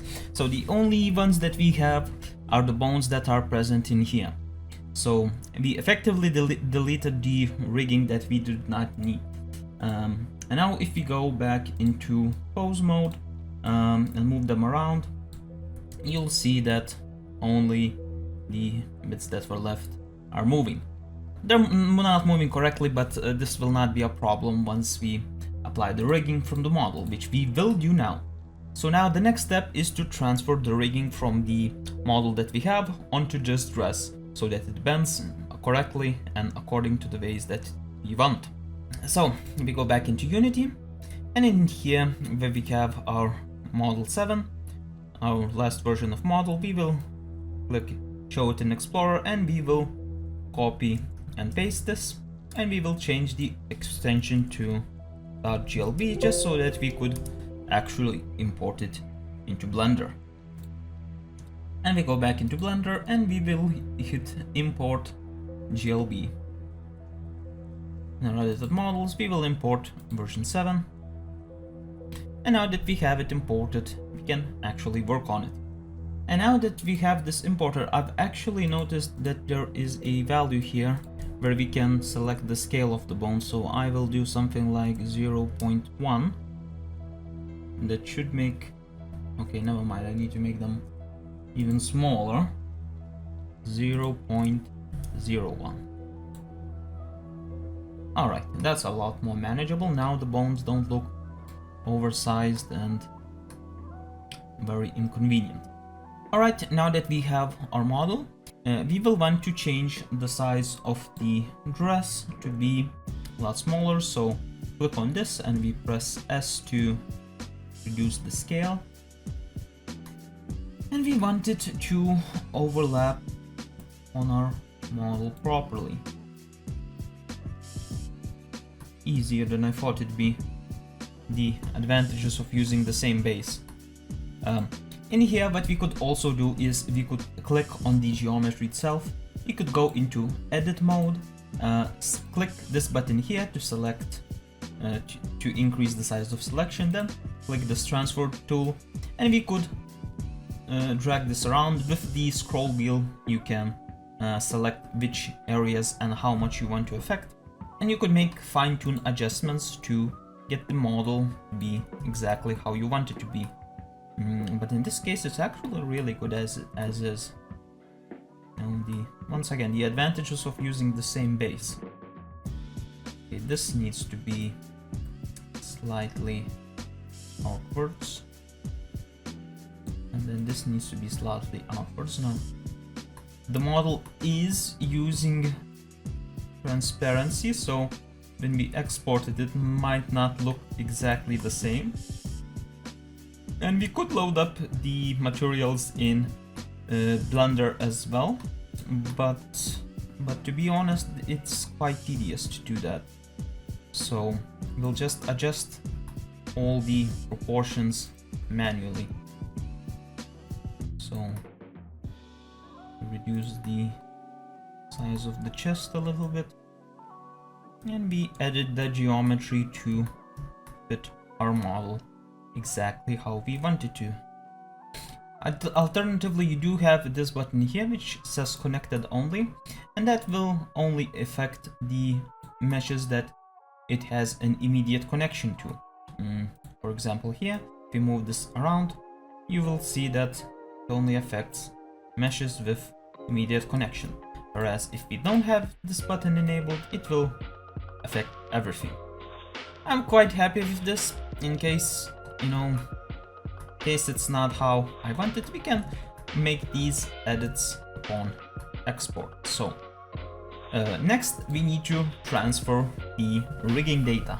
So we will transfer the rigging data from this model to this dress. And we do that by first selecting the model that we want to copy the rigging data from. Then we select the model we want to transfer it to by holding Shift. And then we go into weight paint mode and we do weights, transfer weights. In here we specify the values by name and we set the radius to like 2. Now if we go back into object mode, we click on the body, we go into weight paste again. You'll notice here that we have transferred the rigging data, and as you can see, the model has brand new rigging data. As you've noticed, we deleted it before, but now it's here again. So this doesn't mean that we're done. We still need to do a couple of things. So all of our skirt data will remain, and we go to the first new data that was added. So root, so this is nothing, hips, and we'll see that the hips are rather extreme. The gradient between the shadings is rather high. So why is that a problem? Well, allow me to show you. You'll notice that when I move the spine, the place where the hips were specified moved rather aggressively. So we really want to blend this a little bit, just so the movement wouldn't be this aggressive. So that's exactly why we will use this blur tool once again, and we will slightly blur this. We could even decrease the strength a little bit. We'll simply blur this a little bit.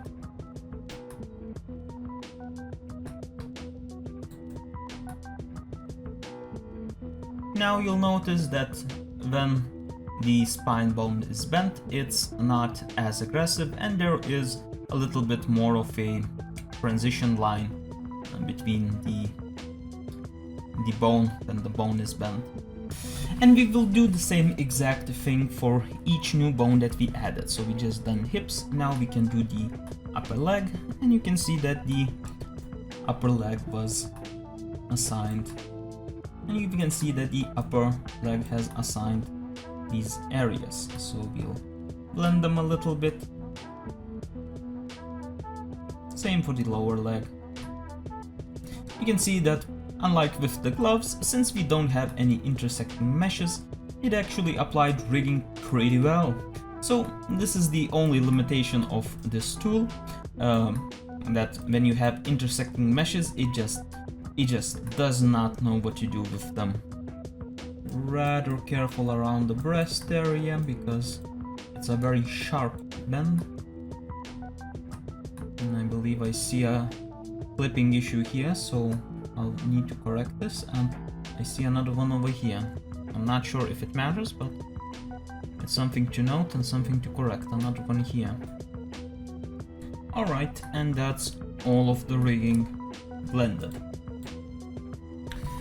So now that I'm here, I also saw this little clipping issue, so I will simply adjust it. Now, theoretically, since we are adjusting it, I should also redo the rigging again, but this is a very minor adjustment, so it's not really necessary for these small little adjustments. Our existing rigging will be perfectly acceptable.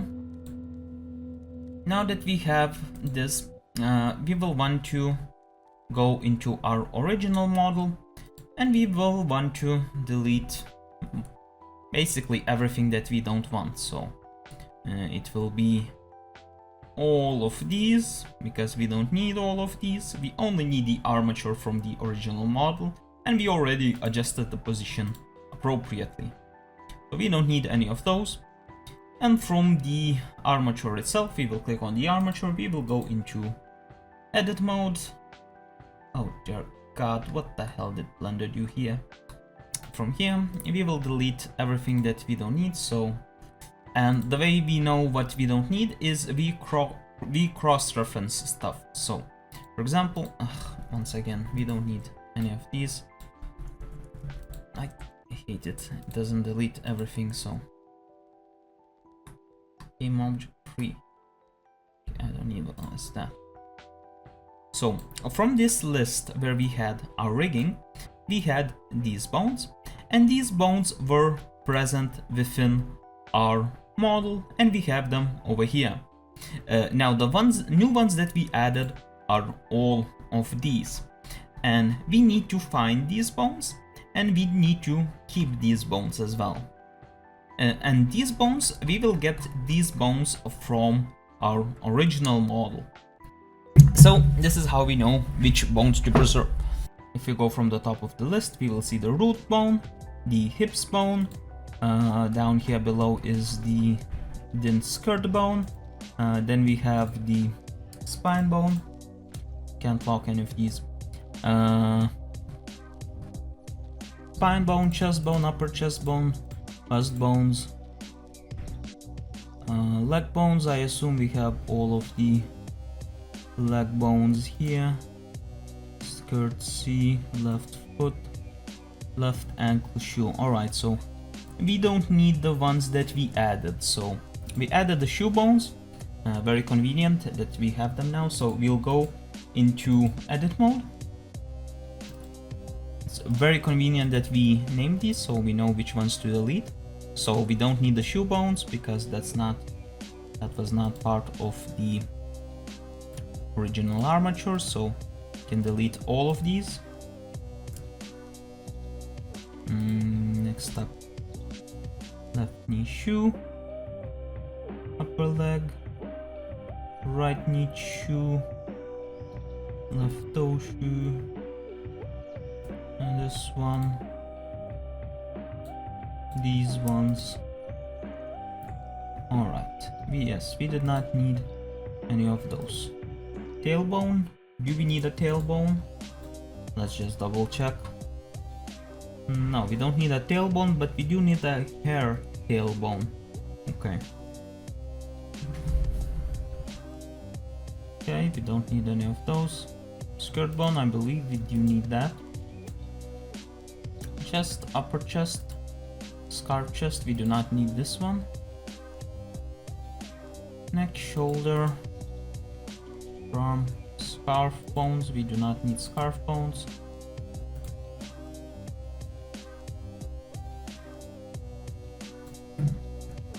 Scarf neck, we do not need this one as well. And we do not need any of these bones which are for the hair. Ear armature, I believe we do not need. Do we need the eye bones? Let's just double check. Yes, head, eyes, shoulder, arms, hand, and then fingers. Okay, so I believe that's all of them. So now what we'll do is we will click on this armature here, we'll go object, apply all transforms, and then we will hit on this armature here. We will also go object, apply all transforms. We will click on our mesh and we will go parent, clear parent and keep transformation, and then we will finally click on this armature and this armature, and we will press Ctrl J. Okay, never mind, something's not correct. So in here we will apply this armature on the mesh itself, and then we will join both of these armatures, and then we will click on the body, click on the armature parent object, and click on the body again, add modifier, deform armature, and we will assign this. Why does it do that? Okay, So we'll click on the mesh again, object, apply all transforms. Now if we apply, no, it still does that. Okay, so now an additional thing that we can do is we can go into pose mode, press A to select everything, apply, selected as rest pose. And now if we do this, yes, that fixed it. So once again, Blender is free software and you get what you paid for, so you need to go through extra steps. And sometimes when applying there might be issues and you might have no idea what these issues are. So now we have all of these bones and our bone count did increase. We should also delete this, as we do not need this. What the hell happened there? Okay, maybe let's not delete that. I don't know what happened there. But now, once again, we have our armature and we have our mesh. And what we'll do is we will go File, Export, FBX. And we will name this Dress to Use. We go into the geometry, very important, disable the apply modifiers button and hit export FBX. And now we can go back into Unity and back into Unity. The ball was in fact a problem. Okay, let's get rid of that conosphere. Delete. Okay, well that makes our bones massive for some reason. I have no idea why. But let's try to export it again. Geometry, yes, that's disabled. Okay, now the ball's gone. Alright, well, you notice that it's using a different texture, but that's not really a problem. We can go into here and we can assign our appropriate textures. So it will be this one probably, maybe this one, I'm not really sure. Alright, now we can examine the model up close and I can see that there is some clipping on the chest, so haven't managed to get that quite right, at least compared to our original model. Oh, no, I believe it's just clipping through, yeah. It's fine, it's just clipping through the back, so okay. So yeah, this is a bit of a rigging problem, so I should adjust this a little bit. So we'll go back into Blender and I will adjust it slightly.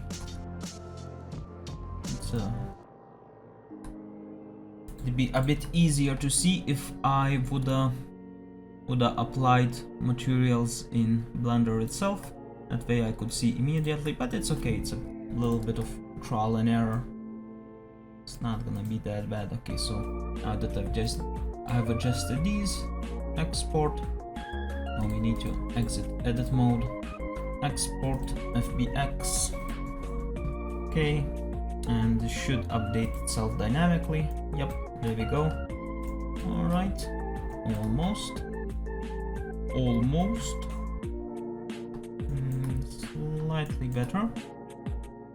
Slightly better, but I see the chest is slightly outside and I still need to do these areas above the armpits. Almost.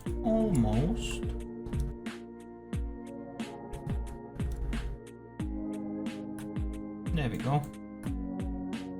we go, that's fixed.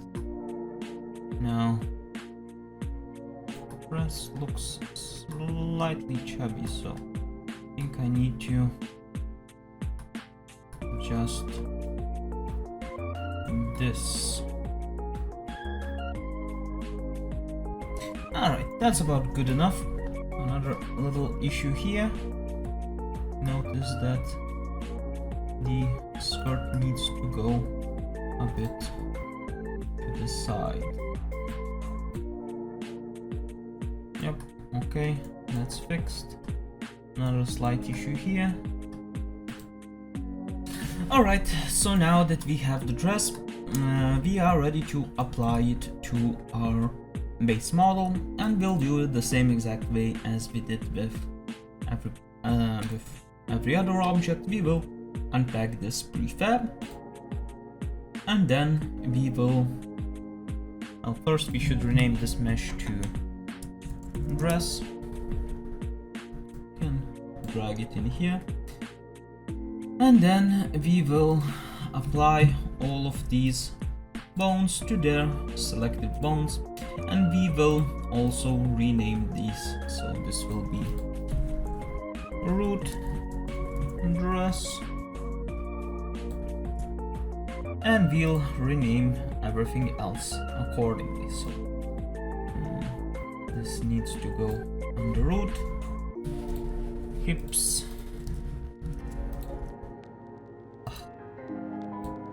hips, dress goes under hips,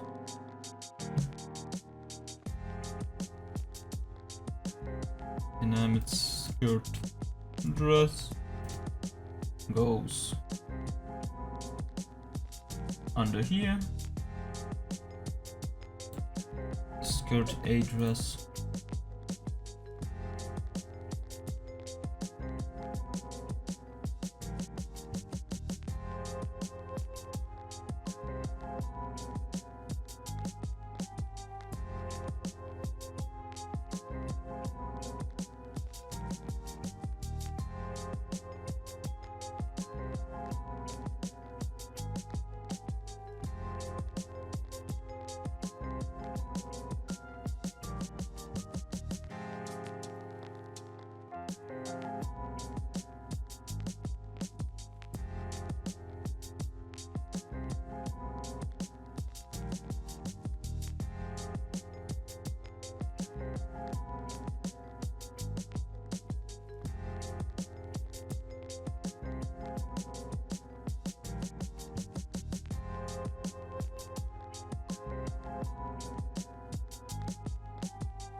Alright, that's the body done. Now what's left to do is these dynamics. So if I move them around, you can see that the dress in fact moved. Now we need to figure out what belongs to where. So I guess the best idea would just be to reference this. So let's see, next to the hip we have attached skirt side 1 1 2 2 and 3 3, so it will be skirt side. Alright, it will be these attached to the hips, and we should really rename these just so we don't lose track and we don't cause conflicts with the naming conventions.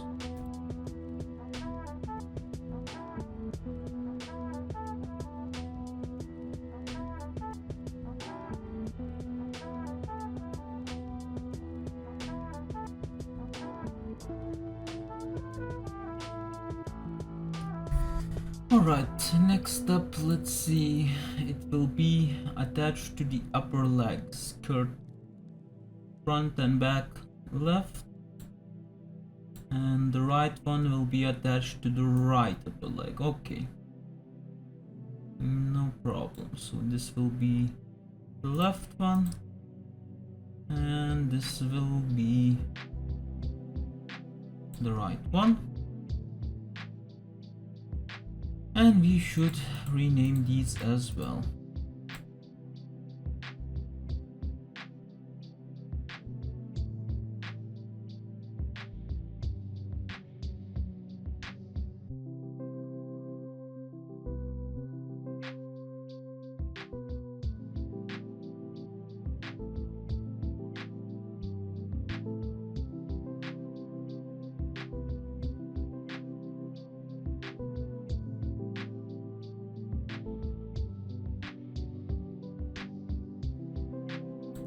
Alright, and that's all the bones sorted.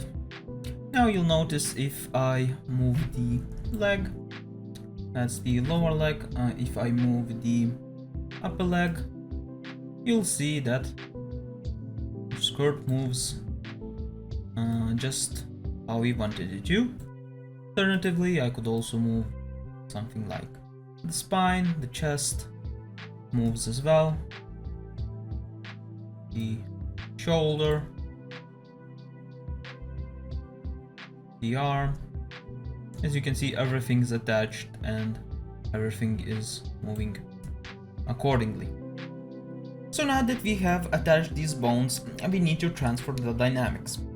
And we'll do that by simply looking at the dynamics that were set up. So let's bring this inspector window back. So we have this model and we can notice the dynamics. So let's see, they begin on this bone here. So the first one is not affected for some reason. I guess that's to prevent clipping. Or no, it's the same position. Okay, never, I don't know, it's weird. So alright, we'll copy these settings, and I believe all of these bones, yep, all of these bones use the same exact settings, so that makes things convenient for us. And here we'll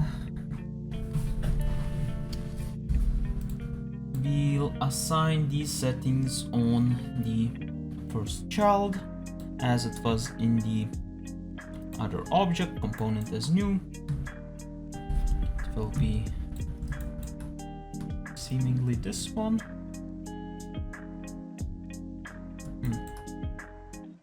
I don't know if this one had dynamics, but I suppose we will assign them to this, and I'll actually adjust the settings slightly. So I'll reduce the stiffness a bit and increase the drag force maybe. And what we'll also do is we will need to go to the VRM instance spring bones, and in here we'll also need to assign springs in here. Collider groups we will say 0, and joints we will drag in the first one, create joints to children, and just like that it made a spring. So I'll just double test this to see if it's working in play mode, and if I move the model about, the spring is moving. You can see the spring in this case was attached to the red ribbon. So we know we did it correctly.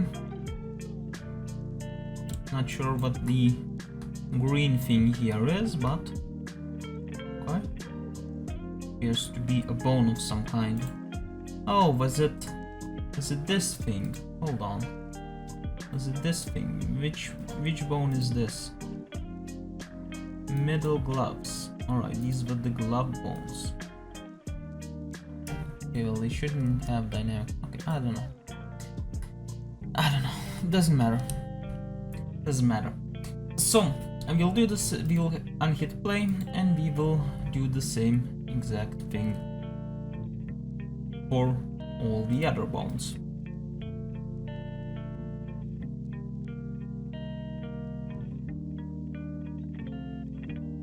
Paste component is new. And as I copy these, you could also reference them with your model. Now in this case, I'm pretty sure it's all the same in all of these categories, but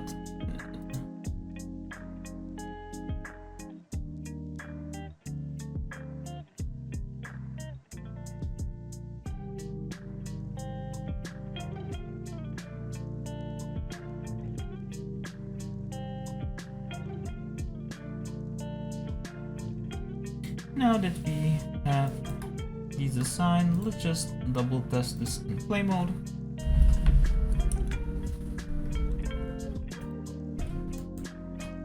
Let's move the model about slightly.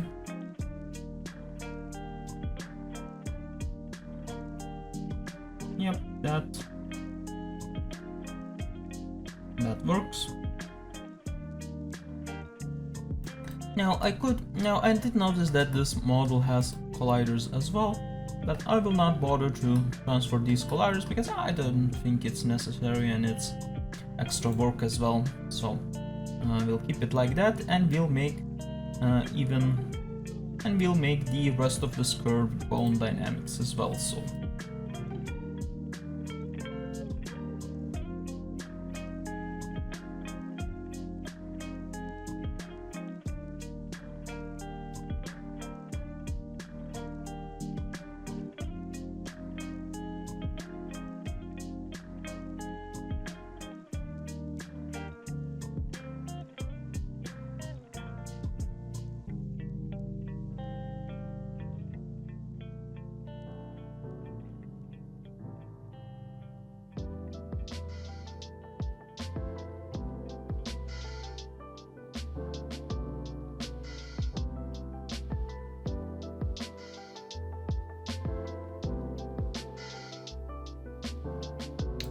alright, and that's all of the dynamics done. Now let's just hit play and double test this. So if I move the model around, right, the dynamics work.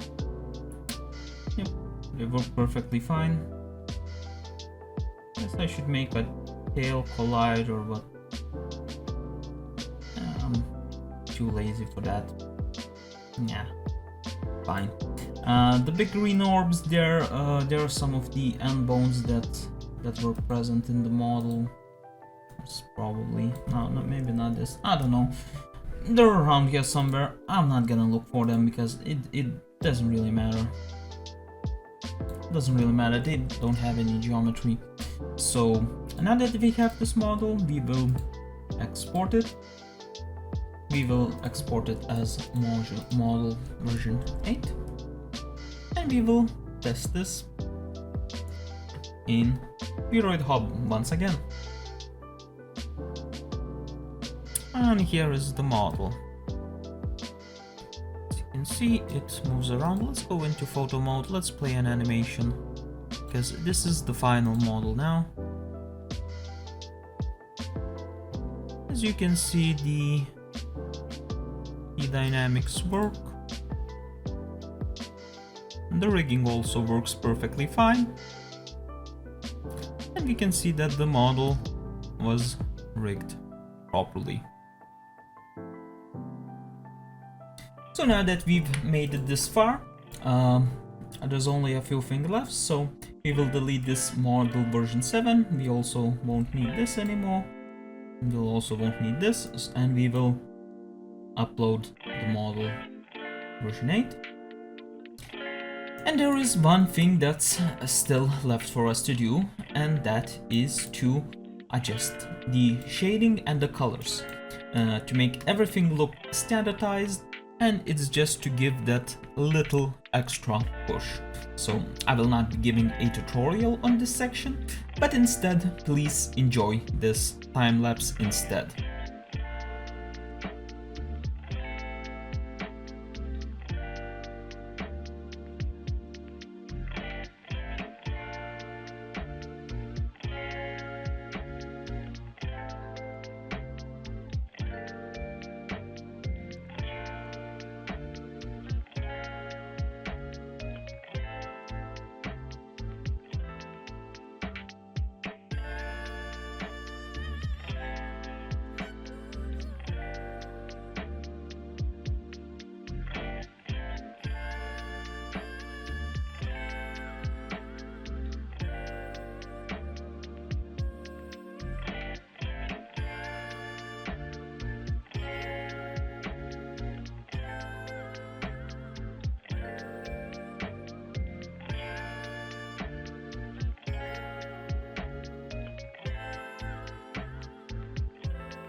And here is our model for the very last time. So let's go into photo mode.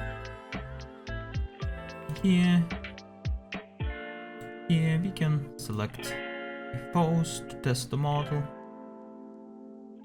Maybe I should have made second or third bone, tailbone primary, or whatever. And here is our model. So we can check the facial animations. You can see that they work just fine.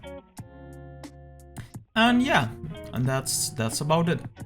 So to conclude, I'd like to say a few things. So the first thing is the method itself. The method that I showed you is by no means the only way that you can do this. In fact, if you only did model meshing within a 3D editing software, for example within Blender, you would actually come out with a more optimized model. The thing to note here is that this method uses a lot of bones. That is a disadvantage from the point of optimization, but that is an advantage from the point of actually tinkering with the model. Because you have so many bones, you have a lot of controls and you can do a lot of different edits. Now, additionally, this method is also very beginner friendly because you're making backups and you're making temporary models and you're making temporary files. In case you mess something up irrecoverably, you can always go back to the backup. Now, the one drawback of this method is that it is quite labor intensive to name all the bones and set all the bones, but you know, basically all modeling is labor intensive, so it's not really that big of a drawback. And when it comes to flexibility, you have a lot of flexibility in this method as well. And by far the biggest advantage is that you can use any sort of geometry that you want. As long as you can load up your geometry within Unity, you can export it as an FBX. Then if you want, you can reuse rigging or create your own. Now, once again, there are some built-in Unity limitations that we saw, but it was similar when we were working with materials. You cannot edit materials directly, you need an image editing software, and it's the same case in here. You cannot edit geometry directly, you need a geometry editing software. So Unity is good for a lot of things, and I hope I showed that to you. In any case, I wanna thank you for watching the video, and I'll see you next time.